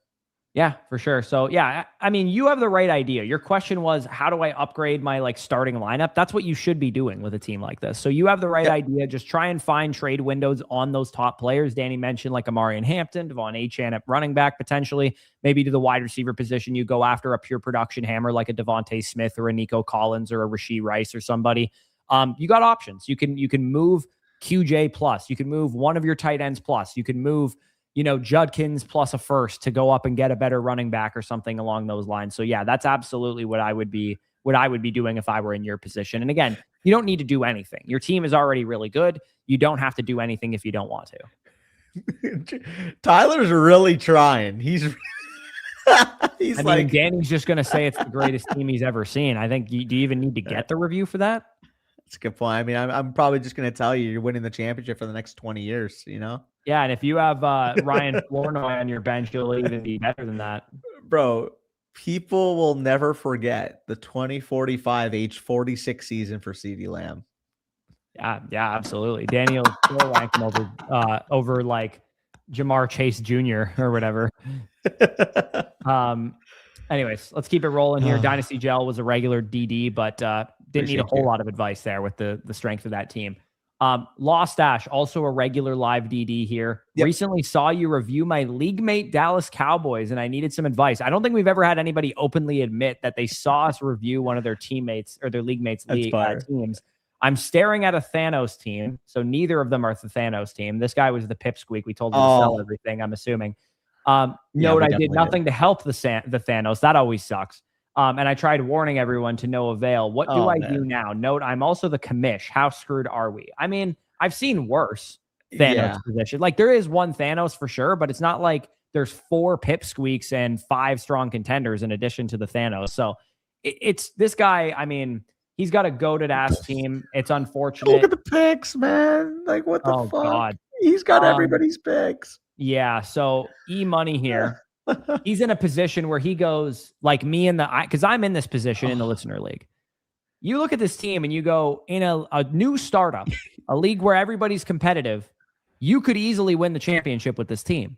However, when this guy has JSN, Neighbors, Jefferson, and Rice as his top 4 receivers, you're only saving grace. He doesn't really have any running backs. You kind of need to hope that he just goes and trades all his picks eventually for running back pieces that miss or something like that. What would you do in this situation? Would you feel it out? Would you see if you're a clear number 2 in the league in record by week 5 or something, you could always win the championship still. So this is the thing. If the Thanos is still rolling in with a weaker running back core in season, you better win this year if that's the case. However, just be ready if that guy just says, let's stop fucking around. Let me send some of these 27 picks for some hammers at running back. Let me go buy McCaffrey, Gibbs, and Bijan. If he makes that decision in season, you're fucked. That's the only thing. Yeah, no, that's the problem, is because you and I would look at a team like this and go, I think it's time. I'm going to sell 3 1s for Bijan. I'm going to sell 2 1s and a half for Hampton. I'm going to we would probably shove on a team like this, because the team is ready to go as soon as you make a move or two at running back. Go sort by contender. I'm very curious how many of those first that he has are the bottom. So first of all, just go E-Money straight is to the number 5 bottom in contending value, which is something to keep in mind. Yep. Unicorn Slayer, Dallas Cowboys, Team Ram. So he has Team Ram. He has Unicorn Slayer. He does not have Dallas Cowboys, thankfully. I think Dallas Cowboys may have. I think he may have gotten his first back when we told him. I think so. I think he went and got it back. It looks like. Let me search. So Dallas Cowboys is his username. I don't remember what the Yeah, it's probably not worth looking up, but it looks like I might be able to find it though. It looks like he's got the majority of the bottom half of the leagues first, because he has J-Rays as well. I mean, it's bleak. It's looking bleak for the future of this league. And as the commissioner of this league, the person who submitted this question, you're in rough shape right now, because you're in a position where this guy is set to dominate. Let's say, conservatively figuring, this guy wins 3 championships over the next 5 years, given his team. He probably could win all of them, but 2 or 3 championships conservatively is definitely not a position you want to be in. So if I were in your position with your team, I would be proactive when things start to go poorly. Like if JT and Achane are 20 point per game running backs, you can beat him. It's just the problem is the second they start producing like mid RB1s, low end RB1s, and they're getting like Achane and Taylor specifically getting a little bit older, that's when I would sell. That's when I would go into rebuild mode. And that's when I would try and collect picks in 2028, because you already do have ramming, whatever his name is, first round pick in 2028. He's got a strong rebuilder, and he's not really like in a position where he's going to be competing anytime soon. So you have pieces to build around. It's just the problem is the mountain is so high that you have to climb. Who are the main players on the Dallas Cowboys team? I'm curious. I was just looking at it on the side. Okay, so Burrow, Stroud, McCaffrey, Javonte. He was the one who made that move here, where he went and bought McCaffrey, and we killed him for it, essentially. Right. And he doesn't have his 27 first. So yeah, it's unfortunate. Dallas Cowboys had a lot of work to do. Thankfully he submitted us a team review, so hopefully we can get him on track. But for E-Money's purposes, Danny, what are you doing in this situation? Like I said, I would probably wait till in season to sell, but if that guy just says, fuck it, I'm done playing games and I want to trade for running backs. The second he makes a move like that, I'm probably selling players to him, to be honest, and trying to collect some of the picks he's collected. Because he might be, if he's selling picks, he might actually be more willing to sell me picks after he does that. And I can give him Jonathan Taylor, and I can give him Devon Achane and some of the players he's looking for. Yeah, exactly. I'm on the same page there.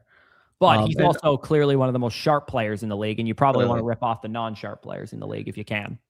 Yeah, unfortunately, all the non-sharp players already gave him all their assets. So which is unfortunate for you. But it's not hopeless. Let's say this. It will give you a little bit of hope that if things break really right for you, you could win the championship. However, I would not make, and I want to repeat this for sure, I would not make a contending move in this league. No chance. No way I'm selling picks to try and contend. No way I'm selling my 27-1, my 28-1, the other 28-1 for Bijan or something like that. Could you do it? Yes. Would I do it? No. Because there's a good chance you won't win the championship unless you get to week 7 and you're 6-1 and the Bijan manager, who's a strong rebuilder, says, I'll give you Bijan for 3 1s. And this guy hasn't bought any running backs yet, so it doesn't look like he's going to be, a clear contender this season. Maybe your chance to get one championship and rebuild is maybe on the table for you. But again, I would not be. You need a lot to break right with a team like this. You need a lot to break right. We got to be realistic with you. At the end of the day, you were at the mercy of that guy's decision, and it's never a great spot to be. Because I'm sure, again, Corey, like you probably like empathize with it. You're like, yeah, fuck you, Danny. Like I hate looking at a team that I don't want to fucking rebuild because it's good, and then I just see you have fucking Puka, Bijan, Gibbs on the same roster. It's like, and not only that, but now because everybody's in the league and it's a listener league, and people generally have now been hip to the fact that you shouldn't do what other people did before them. Everybody's now competing for all the rebuilding assets because nobody thinks they can compete with you. So by default, I kind of have to compete because I'm one of like 4 teams in the league that actually is competitive enough to make a playoff spot in most leagues. So, and I'll share this for those of you that have no clue what we're saying. That's how the league's broken down. Like Corey is the 3rd fucking ranked team. He's got objectively an amazing team. He's got multiple picks. This is a team that typically you want to say, hey, these 2 1s, do I want to go grab a hammer at receiver or hammer at running back in season? But then when you see fucking Fled up here with this team and St. an extra Brown, London, Genty, Lamar, and Burrow, and Loveland. And then you see the reigning 14-0 champion team fucking with this. Just an absolute wagon that I have no chance of competing with. Like, and truthfully, too, obviously, I'm showing it from my perspective. I can show you different leagues where there is that type of juggernaut, and I'm not it. And I exactly know what you mean. It's like, well, fuck. What was it? The too lazy to set lineups we were talking about. Prime example of that. Yeah, like your only hope at that point is to just be like, well, hopefully I make the playoffs and get lucky, and somebody else beats them. Or I've seen it before. And I've seen it before too. Like Scott's team and Get Faded looked like that for 5 years. He's won one championship, Danny. One. Like Mickey Mouse League's a prime example. Like I have a juggernaut 12-2 team, first round bye, team stacked beyond like Allen, H-Han, Amonra, Lamb, like sick team. I lost in the semifinals. Yeah. Like Danny, in this league, Scott's team looks like this. In the last 5 years, I have made the finals more times than Scott. Oh, I feel so sorry. This team of mine is good. I've made the finals in 2 straight years. In 5 years of this league, Scott has made the finals once. He won the championship in that finals, and it was, I believe, can't remember if it was this year or last year. Maybe? Or was it against you? He didn't beat me in the finals. I made the championship the last 2 years. Cali Dog beat me in the finals this year, I believe. Or not Cali Dog, sorry. Somebody beat me in the finals this year. Shout out Yannick, by the way. Maybe this guy. This guy beat me in the finals, I think, this year. But yeah, generally speaking, it's not a guarantee that you're going to win championships, but it's pretty likely if you have a team that looks like that. But anyways, sure. We could probably move on to the next review. This was regular live DD. Unfortunately, you got a lot of work to do, LawStash, and you got to be very diligent finding buy windows, finding sell windows, especially, and make sure you make a quick decision too. Don't lollygag and you might lose your selling windows on certain players.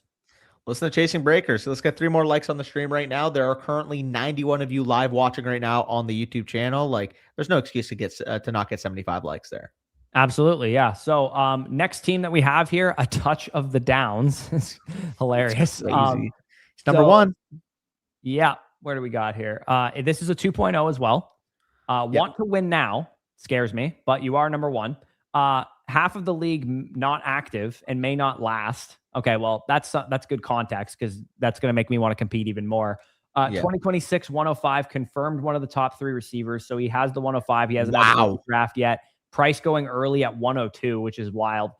Anything to distance myself from the other top 2 guys would help. I have all of my 28 picks not showing up on the site. Want to maintain decent value in case the league lasts. So generally, you said the league has a chance of folding, so I am going to lean towards the contending side of things.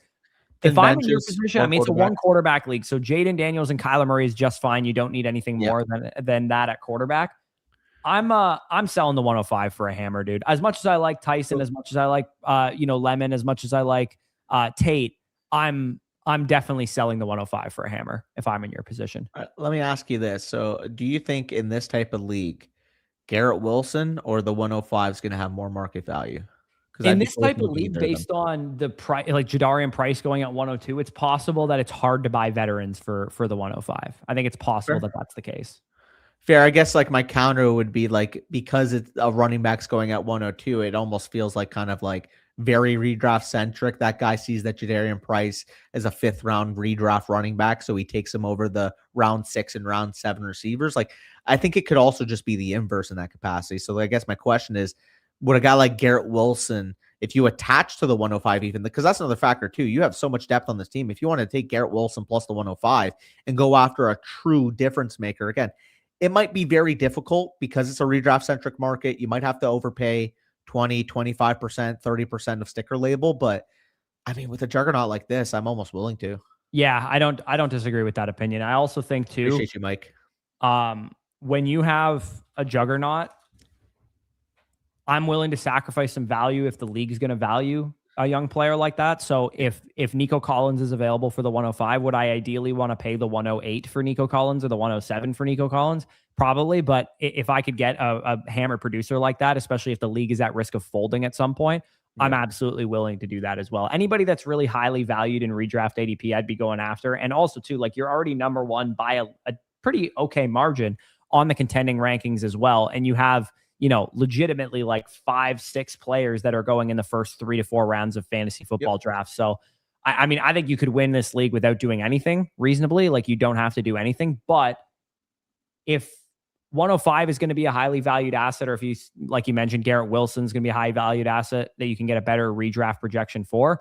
I'm exploring all avenues. Could the 105 plus Garrett Wilson get you in the territory of CeeDee Lamb or Amon-Ra St. Brown, a true hammer to help your starting lineup? Because that is all that matters for a team like this, is the starting lineup, especially in a start 8, 1 quarterback, 12 team league. Yep, I'm on the same page, but I do believe this is a 2.0, so specific deals I'll kind of break down there. In terms of overall thoughts, again, one of those deals is going to be 105 plus Garrett Wilson, seeing if you can get a hammer. Another one of those deals, I mean, if you have any like specific suggestions, ultimately it's going to be a consolidation framework, I'm assuming. Yeah, and again, we always do this. Like when you got a team like this one at the bottom, we'll get where CeeDee Lamb is one of his best players, and you could sell him on the fact that, hey, I'll give you Garrett Wilson plus, Travion Henderson for CeeDee Lamb and DeAndre Swift or something like that, or CeeDee Lamb and Jordan Mason even. Like, just get the best starting player you can in your starting lineup. That's all your goal should be, because it's a start 8. In a start 8, 1 quarterback league, the only thing that matters is your starting lineup. What on earth is this guy doing? This guy's Brandon Ayuk is his top receiver. Kirby. He's Kirby, go after Christian. And given your team and the fact that you said this league has a chance of folding, I'm also very much okay going after Christian McCaffrey. Offer this guy some receivers. Hey, I'll give you Garrett Wilson plus the 105 so you can take a rookie receiver if you give me Christian McCaffrey and Bmschlaeger or something like that. Yeah. I don't know. I think there's a possibility for you to stack up at certain positions, knowing that you have the depth at both of them. Shout out to Zenny, by the way. Appreciate you, brother. Just got back from lunch. How many crash outs? 0. I think we held our calm. Yeah, we're behaving now. Also, I want to address this. Shout out Corey. I did DM you back. He mentioned that he started a dynasty draft, Chase Lamb in London, first 3 picks. So great work there. There you go. Appreciate the 51 months, brother. Yeah, really appreciate that. But yeah, outside of that, go consolidate.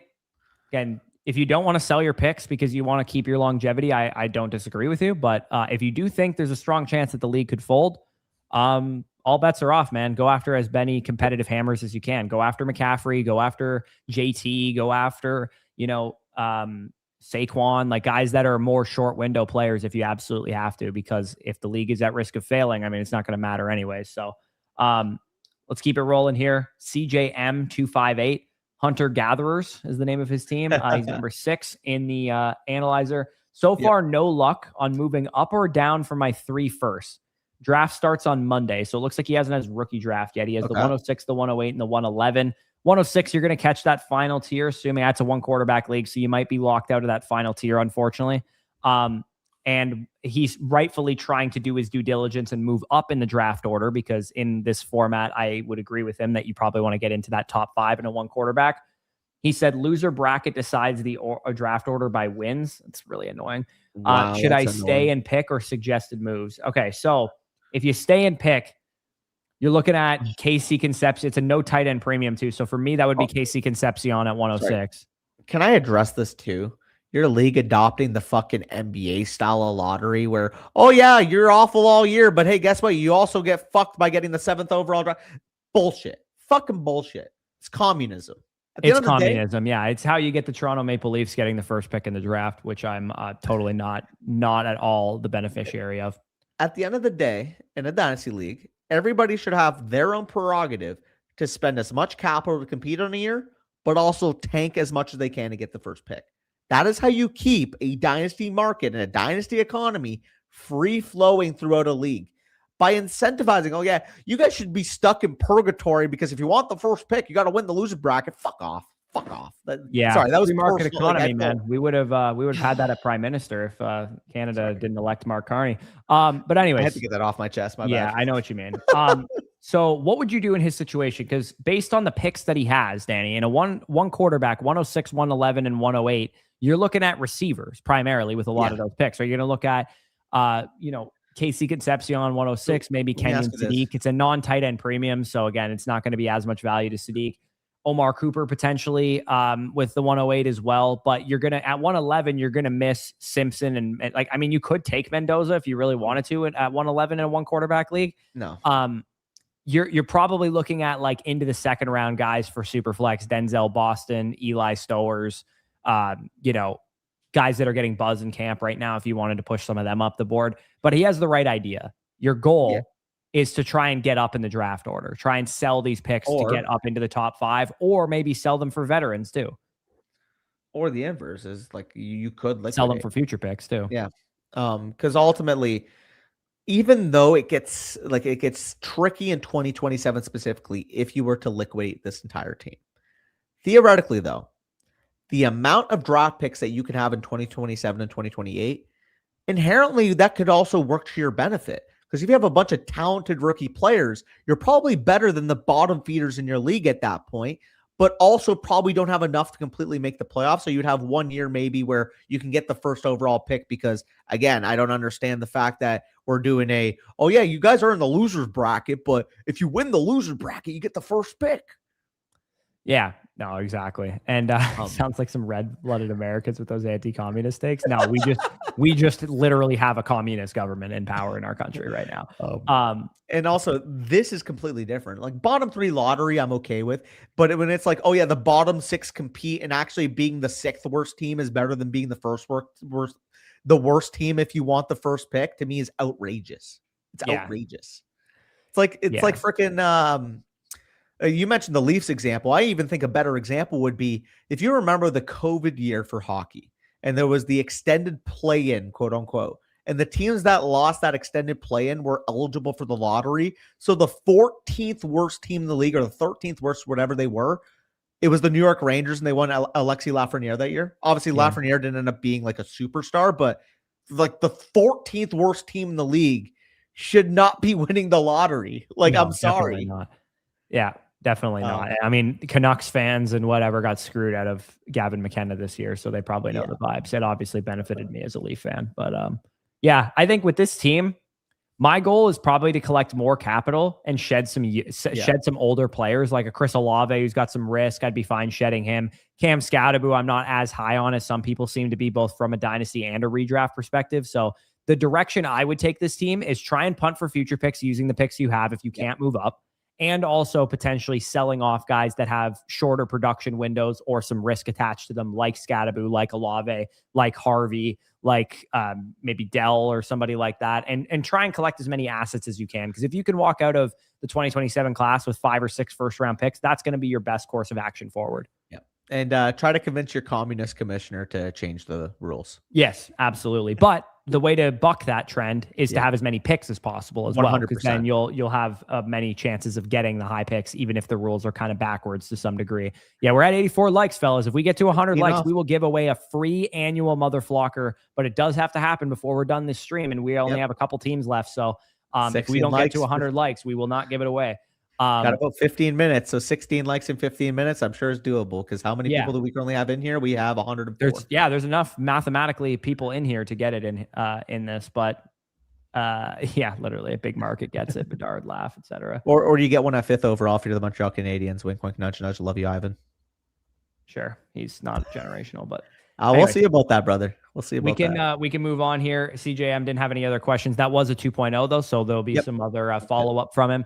Cats took over as the winner of the team review in the chat here, so we'll. He's got Luther Purdon as his name. He's trying to rage bait us. I love it. Luther straight up for Nico to make my bet on Rome. Ball knower, dude. I would do that too.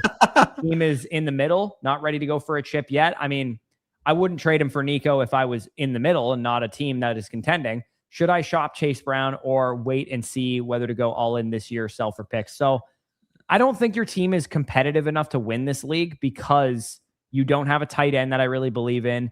Outside of Chase Brown, you're weak at running back. In a super flex league, I mean, you're fine at QB with those two guys, but you don't have any depth there. In contending value, you're number 8. So while your receiver core is probably fine to compete, I think this team is a year away. So if I were in your position, I would actually look to sell Nico Collins and Chase Brown and try and get my running backs in next year's class and try and collect more picks there.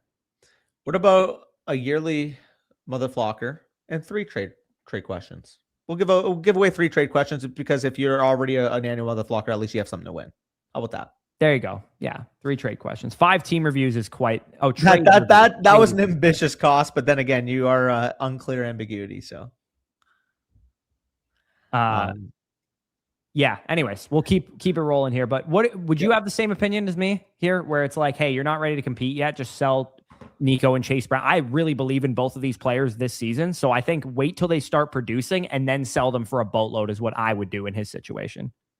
Yeah, I think that's a reasonable price because ultimately here you had both Rome and Burden. Like you said, you made your decision to keep Rome over Burden. You make that deal for Nico. But if Nico starts performing like a top 6 or 7 receiver in season, then all of a sudden you can use him for a younger option. You can liquidate for a profit. Like you have a lot of opportunities. But overall, this is a very solid house money team.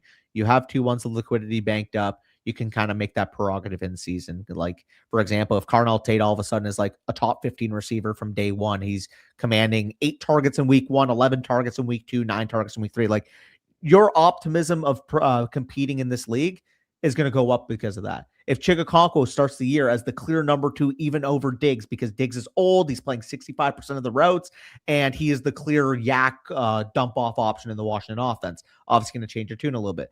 Kyron Williams goes down and Blake Corum's the, RB9 rest of the season. Like there's a lot of stuff that can go the way of this team to the point where, again, if you want to just stay patient, do your due diligence in season, wait till week 5, week 6, there's a lot of factors that can go up or down with this team. Yeah, absolutely. And I'd be willing to take some tear downs if you had them. Like if Trevor Lawrence could tear you down into a younger quarterback that has like multiple ones attached to them. Like somebody offered me Cam Ward, a 1 and 2 twos for Trevor Lawrence. I might consider taking that in the state that your team is currently in. But yeah, that's the direction I would go. I would personally not try and make any rash moves to contend with a team like this, unless for whatever reason your team was just banging out in the middle at the beginning of the season. You're like 6-1 or something. Then at that point you could use your capital to sell. But I generally lean towards the other side of the coin here. For sure. We can keep it rolling. We got one more team review from Chasing Breakers, but let's get through the trade questions that we have first here. Denzel Boston for an early to mid second in 2027. So I don't agree with the robbing them. I would still take the second, but I do think we have to get. I got to move Boston up my rankings. Yeah. Transparently, I got to move him up my dynasty rankings given how he's performed in camp. Dude, I'm not even joking you. So I've been doing the fancy news. And by the way, like I mentioned, I'm going to be updating that on the draft guide today, the manifesto today. Every time I'm on Twitter and I'm looking at Brown's side of Twitter, it's like, oh, Denzel Boston caught 3 touchdowns today. Oh, Denzel Boston is uncoverable in the red zone. Oh, Denzel Boston looks like he's going to make a week 1 impact. It's like every fucking, and I mean, Casey Concepcion is also getting that. So funny enough, on the Sleepers video with Davis yesterday, I just segmented it as Brown's rookie receiver being the main sleeper. Yep. Because whether it's Boston or whether it's Casey Concepcion, getting the wide receiver 1 potentially for this team, even if it's a bad offense, pick 110 or later in most drafts, you're not going to regret that pick. No, absolutely not. That's exactly what I would be doing too. And in Dynasty, I think both of them have to be top 35, 40 receivers until further notice, until we see one of them separate themselves from the other guy. Because the other thing that's true of the Browns, like it was true of the Jets and some other teams, is like we could get a first overall pick rookie quarterback coming in here and throw into 2 young, talented receivers, and they could both be really solid for fantasy in the future. And I've long been of the opinion that part of the reason why I'm higher on like Quinshon Judkins is because I think that this offense could actually be half decent, because I think these 2 receivers and Harold Fannin and Judkins can play. Yeah, I think so too. Realistically, this offense could be much better than expected. On top of that, we do have high expectations for Monken. But I would, generally speaking, if it was an early second next year, I think I would take the re-roll because the class is expected to be better. But if you're really high on Boston, I think this is about what he should go for right now. We just wanted to give him his flowers for sure, but ultimately it's probably a fair deal. This one, though. Smith and Jigba, Dynasty 2 quarterback, JT, Rashee Rice in an early to mid second. I don't know how this is showing up as fair. I would take JSN pretty easily. Now, the counter that I would have is, can you take a second onto the JSN side and then get a first on the Taylor Rice side? Because if it was Taylor Rice and a first for JSN in a second, I would be more willing to do that. I understand you're without a running back too. I just think this is a bit of an overpay. Go trade for Henry for a second. Yeah, I agree. Jordan here has a deal: Lad McConkey, DK Metcalf, and Kyle Pitts in exchange for T. Higgins, Denzel Boston, and Harold Fannin. Is this exactly fair in my rankings? Is that why there's no bar? I believe so. I believe that's why. This is the fairest trade that's ever been submitted on a team review here. For context, it's the 23rd round of a startup. I have JSN as my wide receiver 1. Sadiq is my tight end 2. Okay. So wide receiver 1's JSN. He'd be giving up T. Higgins in Boston. Loudon McConkey. Oh, like now I understand why it's exactly fair on the analyze. Like this is a very fucking fair deal, and everybody's about a little bit more valuable at each respective position.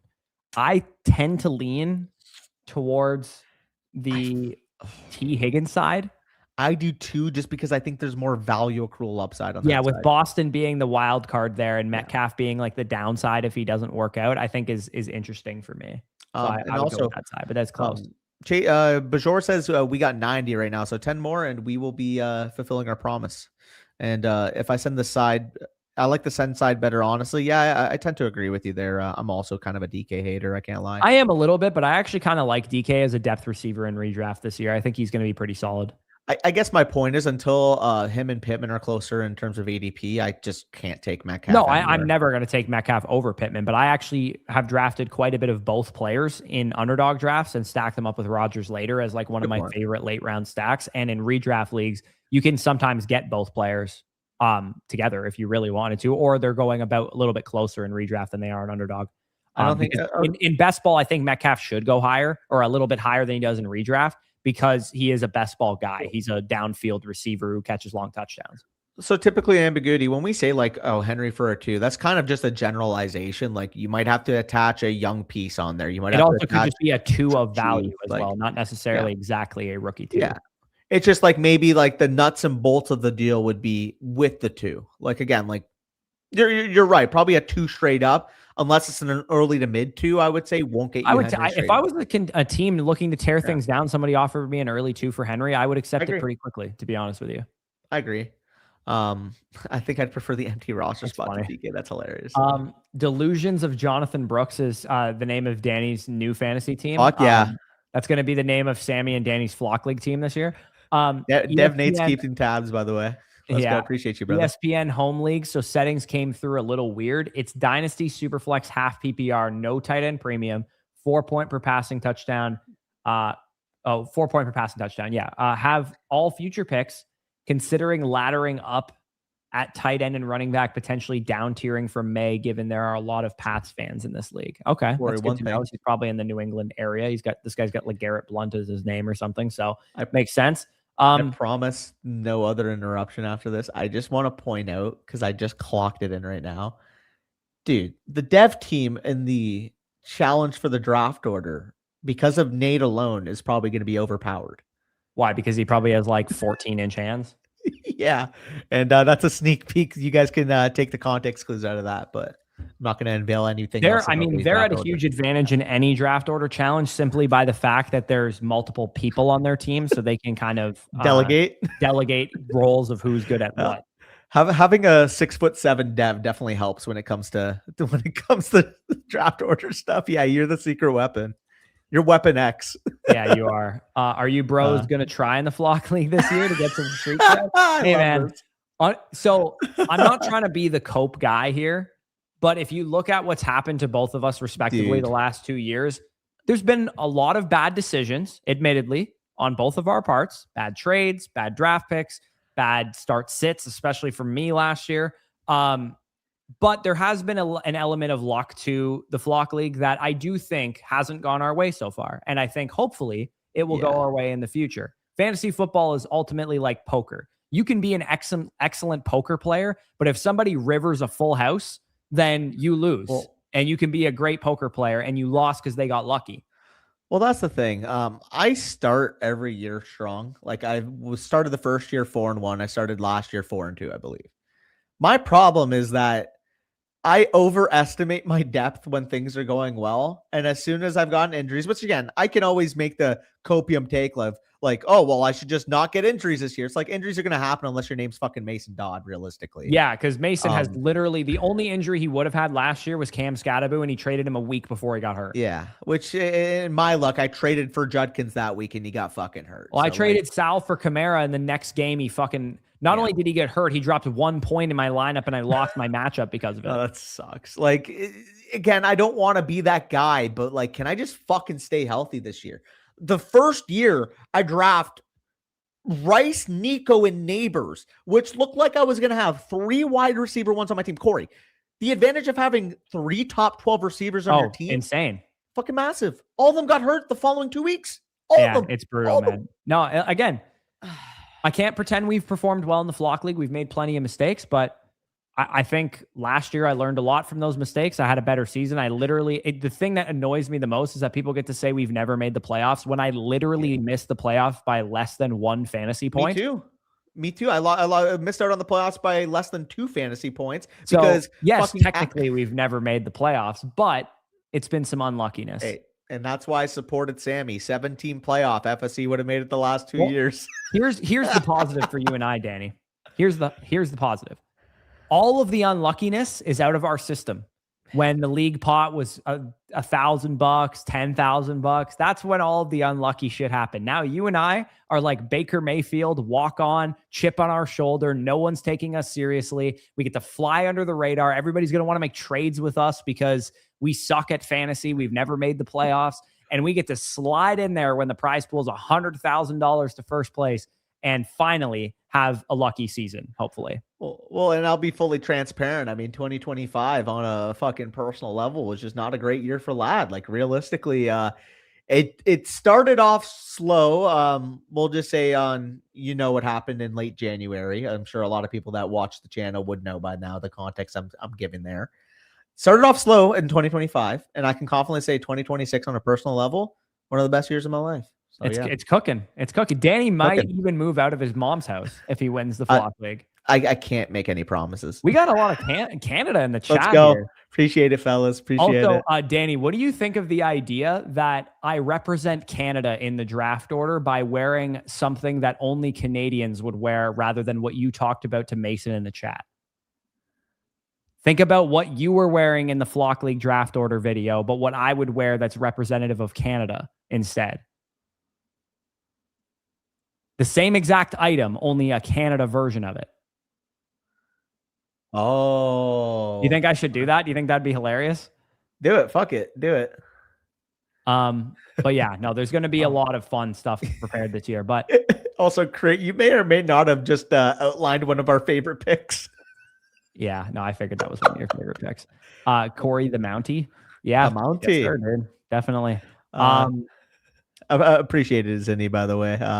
It was tough 2025, but let's just say the stop making clips crash out version of my mind is completely out of my brain. So. Oh, yeah, I guess we can talk about this too. We are very excited about Hawaii. It's going to be absolutely awesome. Hope one of you guys win, dude. We really appreciate the support. Also, can we get some louder support in the Flock League comment section of the channel, the Flock League channel? It's just fucking Mason supporting us in this channel, but we need you in the Flock League comment section shouting out Team Danny's Bush like Notorious does every single week. We need you guys in there because it is so overloaded with Zuffa 12-year-olds and freaking Mason Dodd jerkers. Like we need some real FSC support in the freaking chat here, fellas. I'm challenging you. We have like the fourth biggest subscriber base in the Flock League channel, and I don't see positive. Let's go, Danny. Let's go, Bush. It's always just like that Danny guy's a fucking nightmare to deal with. Like, I hope Bush trips and falls. That's the comment section, but it's just like Danny's the most unbearable human being I've ever seen, and Corey just exists. Like those are the comments. Danny's a petulant child. Bush is so annoying. Automatic skip, like just all that shit.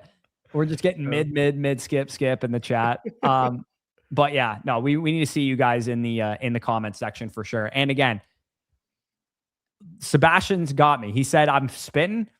Think about it this way, fellas. If you guys were in a fantasy league and you knew that in year 3, the prize pool was going to be $100,000, wouldn't you kind of like throw the first 2 years to make sure that people make a bid out of it? We could be like, let's just say it's like week 10, week 11, we're top 2 in the standings, and Mason's still saying, well, FSC still not won a playoff game, and I still have the best record in league history. And I'll be like, but Mason, like what you're failing to contextualize is trust the process, bro. We've been tanking. We're not playing for the kiddie pool prizes in the first 2 years. We're playing for the $100,000. You know what I'm saying? Yeah, like, bro, I've been tanking, dude. I've been tanking. Like Sal, you could enjoy your $10,000, but when we win 100, I can buy 10 Italy trips with my dad. Yeah, it's by the way, it's not just $100,000 to first. There's also weekly prizes of 5,000. So I did the math, by the way, Danny. Last year, If there was $5,000 in weekly prizes for the first 14 weeks of the regular season, Sal would have won 25 grand out of just weekly prizes. He won 5 weeks in highest scoring. The Devs would have won 15 grand as well. Yeah, bro. Like he is, he's kicking himself for having the peak year early. I can't lie. But hey, I mean, obviously announce this part, but there is a reason for it. Yes. 100K USD is like 3.75 million. Dude, it felt like that. Dude, when I was in Cayman Islands for my my honeymoon, the Cayman Island dollar is 1.7 Canadian dollars. So when I would go to a restaurant, and every country is the same, by the way, and doesn't matter how good your dollar is, a burger's $22 at a restaurant. Oh, a appetizer is $15 or $16 at a restaurant. So when I'm going to a restaurant and paying $17, $20 for a cocktail, it's literally a $35 cocktail in Canadian dollars. Dude, I'm so glad you mentioned that, because I'm not joking you. Every time I go to the States and I realize that the number amount for what I'm paying for food and drink is the exact same that I pay in Canada, it makes me think, oh, that's like 45 Canadian bucks I'm spending on this. Fuck, man. I know, dude, that my sister's got the hack. My sister works in the US, in Hawaii, as a travel nurse, and she comes back with her American earnings to Canada, and everything's cheap as a result. She's got to live in life. Also, appreciate that, Mike. And also, do want to point this out. Yeah, if you guys are around the Flockly creators, Zach and Domain and Mason, if you guys are constantly in their streams, like you'll see a while the Ladster Danny account pop up in the live chat. Yeah. And, also, Bush said he's personally putting up the 100K. Now, Avery fired his gardener, and that's where we got the 100K from. This guy's trust fund is going crazy. Yeah, I mean, Avery sold one of his 4 Bentleys and then fired his gardener to put up the prize pool. We're going to need to, by the way, chat, everybody's in here right now. And for anybody who watches this back, we're going to need to hard recruit Corey for that week 9 Indiana Dallas trip. Because me, Nathan, and Avery were working overtime in the DMs. Dude, these guys are like, dude, you got to come to Indianapolis Colts versus Dallas Cowboys Sunday at 1 p.m. in week 9 in the middle of November. I would rather do probably everything else than go to Indianapolis to watch a Cowboys Colts game in person, when I'm going to miss the entire 1 p.m. slate doing so. Dude, the content would be incredible is what you're failing to understand. I don't care, Danny. I don't give a fuck about either of those two teams. I don't know, man. What if you have a Cowboy or Colt on your team and you could be like, yeah, Tyler Warren. If I have a Cowboy or a Colt on my team, it would be more likely that I would do that. However, you fail to recognize I'm in a fantasy league with you, so I'm never going to have a Cowboy on my team. And I'm also in a fantasy league with Avery and Nathan, so I probably won't have an Indianapolis Colt on my team either. Yeah, Tyler Warren. Like Avery said in the chat, he goes, dude, you gotta come, it'll be an awesome game. And I said, I would love to come. Unfortunately, I don't want to. Yeah, that one hurt me when I saw that. If it was Danny, by the way, if it was a Monday night game and I'm missing no other football to go to it, I would be much more likely to attend. But Sunday at 1 p.m., I want to be locked in on the games that I give a shit about. And the Bucks are playing at 1 p.m. in that window. And I'm frankly not missing my team to watch the Colts and Cowboys. But then say you guys are hearing that. So he's cool with it not being on the Sunday slate. And he's cool with it if it's not just two teams he doesn't care about. But when I bring up Thursday night Cowboys versus Bucks, he scoffs at me. I mean, I would be more likely to go to that game of the two. Let's do it. Sure. Let's do it. Be more likely to go. But do I want to spend like $3,000 to fly to Dallas? Just be the highest scoring team in one of the first 4 weeks, and it pays for itself. That's true. Yeah. You know what? I'll make you a deal, Danny. If that happens, the winner of that prize has to fly us to Dallas to watch Tampa Bay Bucks. I'm totally cool with that. And I also made the keep in mind, we're splitting ours. So if we are a high scoring team as well, we already said before the Cowboys and Titans play, we're going to do that as well. Dude, if I have to go to fucking 3 or 4 games this year, I'm not complaining. Yeah, we're also making content. Of course. Yeah. And I'm going to go to a Bills game at some point. My buddies are all Bills fans. And, especially there's like a Bills Monday Night Football game, I think at like week 3 or week 4 that I wouldn't mind going to. The math is mathing. Yeah, I'm like, bro, like we win the $5,000 US on a week. For you, that's fucking amazing because that's like $8,000. It's the whole $5,000 for me. For me, it's like not giving up on the league. Yeah, good point. I mean, fuck. I just wish. What's going on, Sebastian? What's up, man? There's a couple Sebastians in the chat. Facts. Shout out to Sebastians. I mean, truthfully, we extended as long as we could to give you guys the amount of time to get enough likes to give more giveaways away. Are we at 100 yet? Because if not, we got to go into the Chasing Breakers. Two fucking likes for a free annual mother flocker and 3 trade review questions. We gave you so much extended time to be able to enter that. We're going to get into Chasing Breakers team. But if we don't have 2 likes by the time we're done this, what are we doing, guys? Like, what are we doing? I'm glad Rebuke brought this up because I do have something planned that's going to involve me giving away some of the 100K if I win it for the fans. Because as we talked about earlier in the stream, some of us creators actually cared about getting a fan in the league. So there will be a fan reward for the people who are loudest of support of Team Bush on the team, because I would like to give back to the fans that actually watch instead of focusing on who the content creators are who submitted. Yeah, I feel you on that. And you guys brought up Alexi Lafreniere. I don't know if I could like the video. He said he's like the Xavier Worthy of hockey. I'm like, that's a pretty good comp, actually. Hey, Coach, you must be a Rangers fan then, eh? Josiah, shout out Josiah. Diener. So Nick's in the chat here. Amusement Park. Abusement Park. That's fucking crazy, bro. We're at 100. So again, like one free mother flocker and 3 trade questions. So who were the first one? Who was the first one? I think it was Abusement Park, right? Abusement Park. Yeah. Looks like it. We hit 100. Sorry, not 100K. That next though, hopefully. Yeah, I think he should be. Whoever is the first one that doesn't have an active membership will just. I believe Denzel was the first one to hit it when we hit the 100. Oh, I believe, if I'm not mistaken. I think Abusement Park was the one who got in here first. Anybody in the chat can correct me if we were not at 100, but I was looking at it when he submitted, and we were at 100 by the looks of it. Sounds good. But we'll make sure to do this every time we do a review stream for sure. Well, you know what? Well, because you've been waiting so diligently, it won't even count for the 3 trade reviews. We'll give you one as well, Chasing Breakers. Of course, yeah. We'll give you a trade review right now if I can actually. Oh, you got it. Okay, I was about to. Yeah, because I have his team pulled up right now. Sounds good.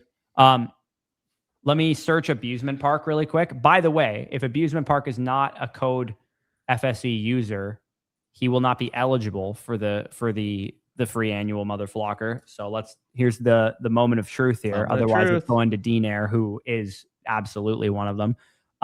He is in fact a code FSE user. So Abusement Park 10, Denzel, if you're in the chat, I actually cannot grant an annual mother flocker on my own end here, but I will make sure to send Sammy a message as soon as we are done here to make sure he gets you that annual mother flocker for free.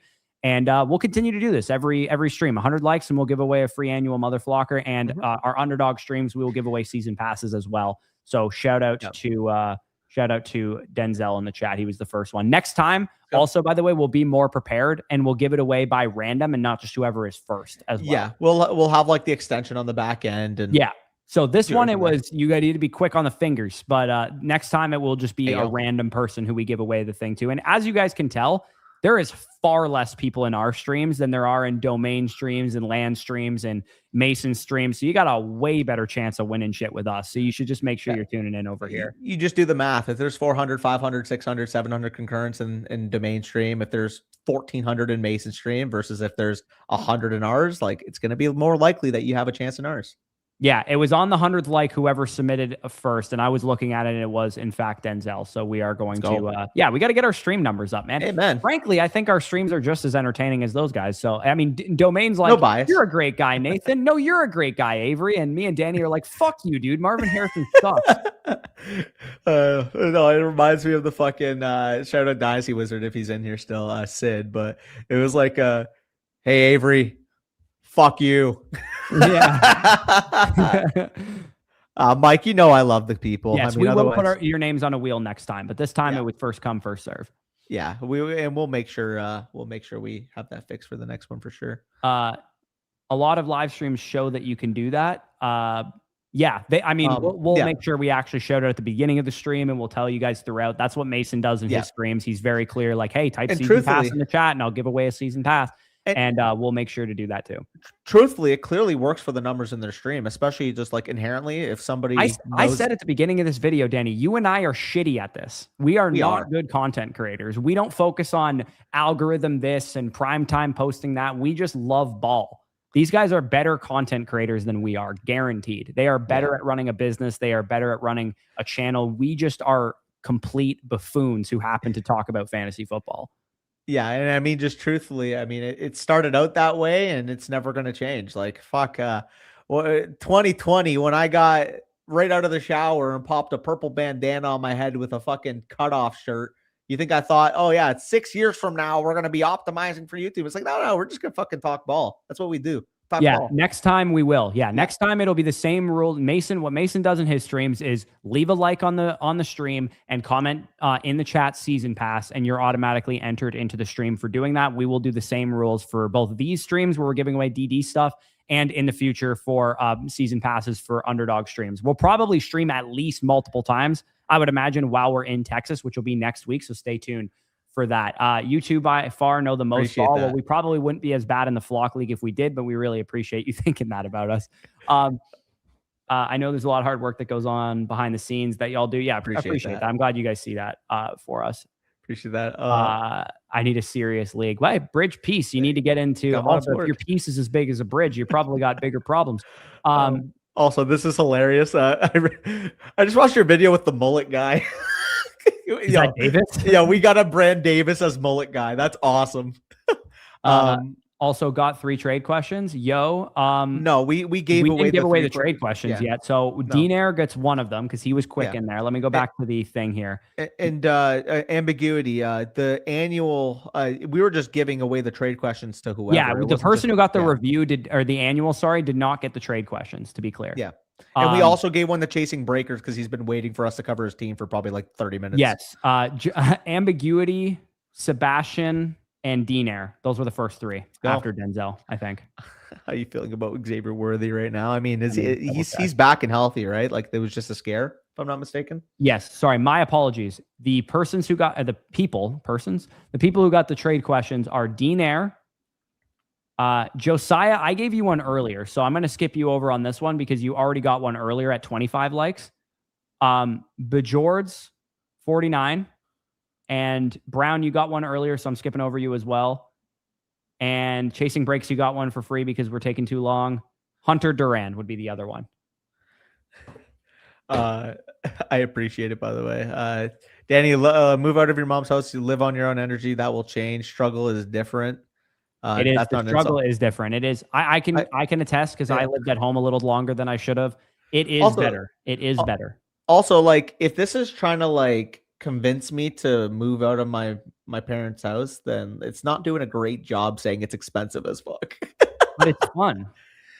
So the thing is like, even if I won, let's just say BBM in the Flock League, and I this year, the nuts of all nuts, I ended up making like fucking $2.5 million or something like that. Brother, obviously, if you live with your mom after that, I'm never talking to you again. But that's what I'm saying. It's like you make $2.5 million and you don't move out.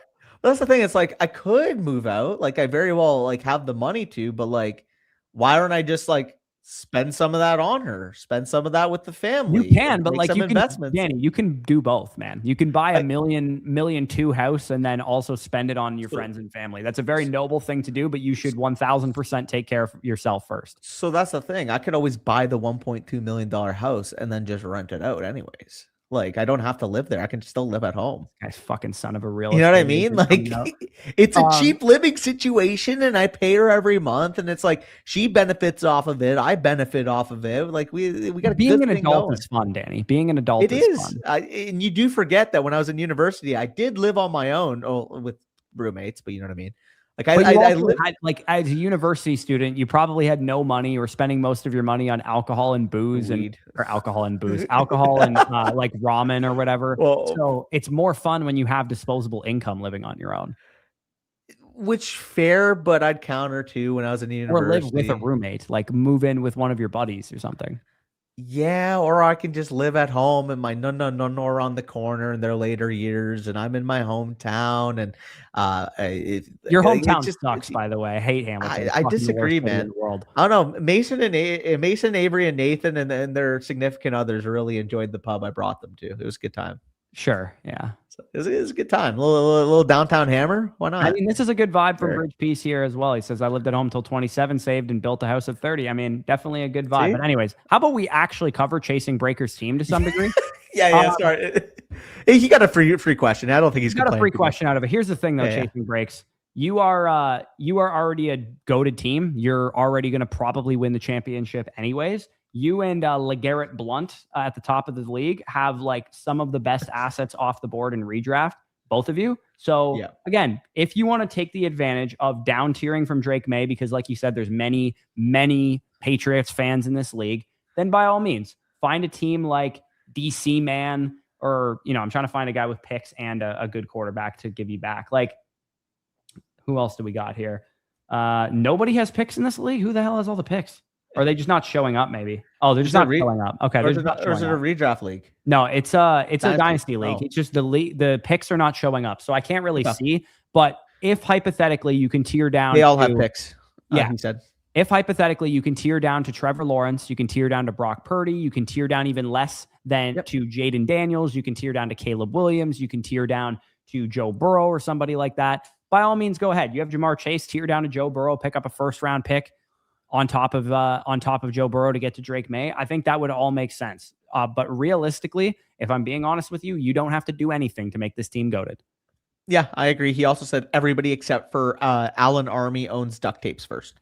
Okay. So yeah, like you're in very good shape. And like if I gave you one specific trade question, he said everyone, all those he's implying that he can get a fucking haul for Drake May, which again, like because you're a competitive team, go to Team Denton. Maybe he'd be willing to move off of Joe Burrow. You have Jamar. Would he give you Joe Burrow plus a first, plus maybe more if this is one of these Patriots fans to get Drake May and have Drake May, Caleb Williams to roll with going forward, and you get the Joe Burrow, Jamar Chase stack plus some insulation? Yeah, on top of that too, you can even go a little guttier if you said, hey, listen, like how close is Joe Burrow, T. Higgins in a first if the quarterbacks are overvalued in this league for May? Yeah, Burrow, Higgins exactly. Or you could really target somebody who's further down the board, or you could go after Allen too if you want the production advantage.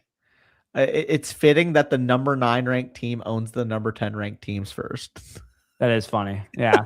I mean, this guy is Jaden Daniels. Could you get Jaden Daniels plus Nico Collins plus another piece to get to Drake May? Like, I think it's worth exploring some trades like that. But generally speaking, again, you don't have to do anything. We could probably. This would be a great move if you could pull this off too. I think that would be fantastic. Caleb and Gibbs, I would rather have. Oh, absolutely. Yeah, that is a great move with some kicker on top. Yeah, dude, I would. Yeah. To be honest with you, dude, I'd pay a first to get that done.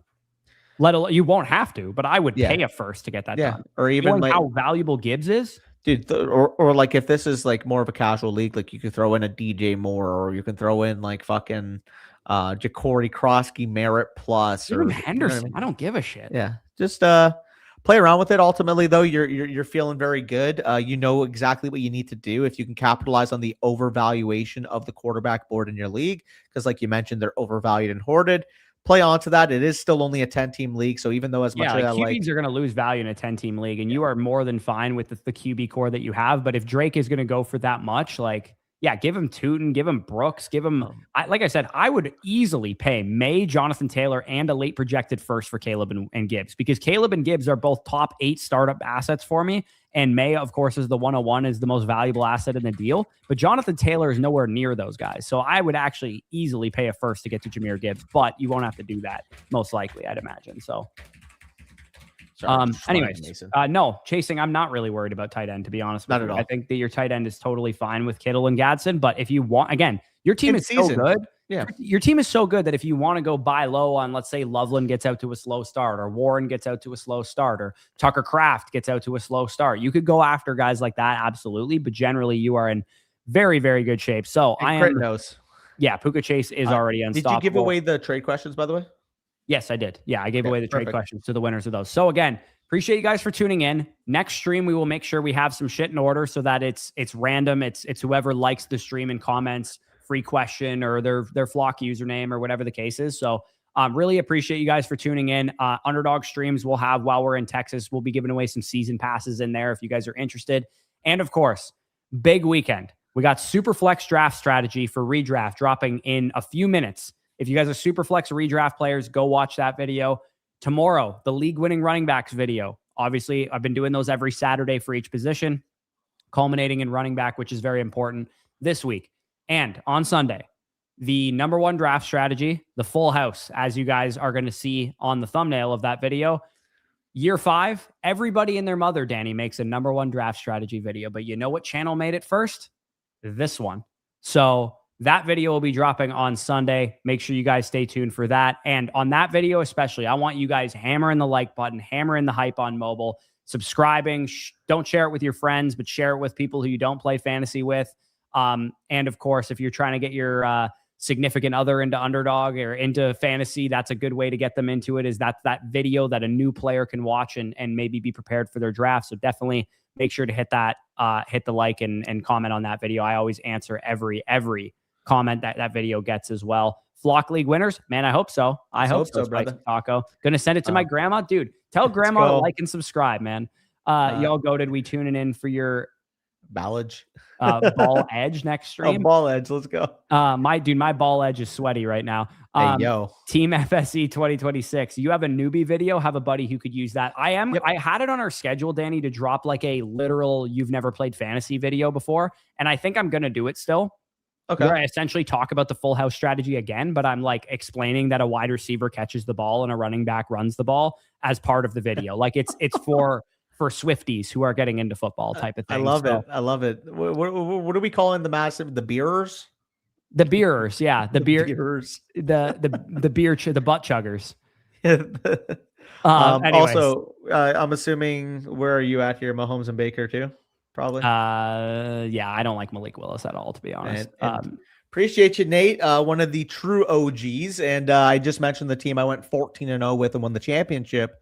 He actually beat me in the championship a couple years ago. He did. Video for Zuffa fans to watch and learn ball. That's hilarious. That is fucking funny. Okay.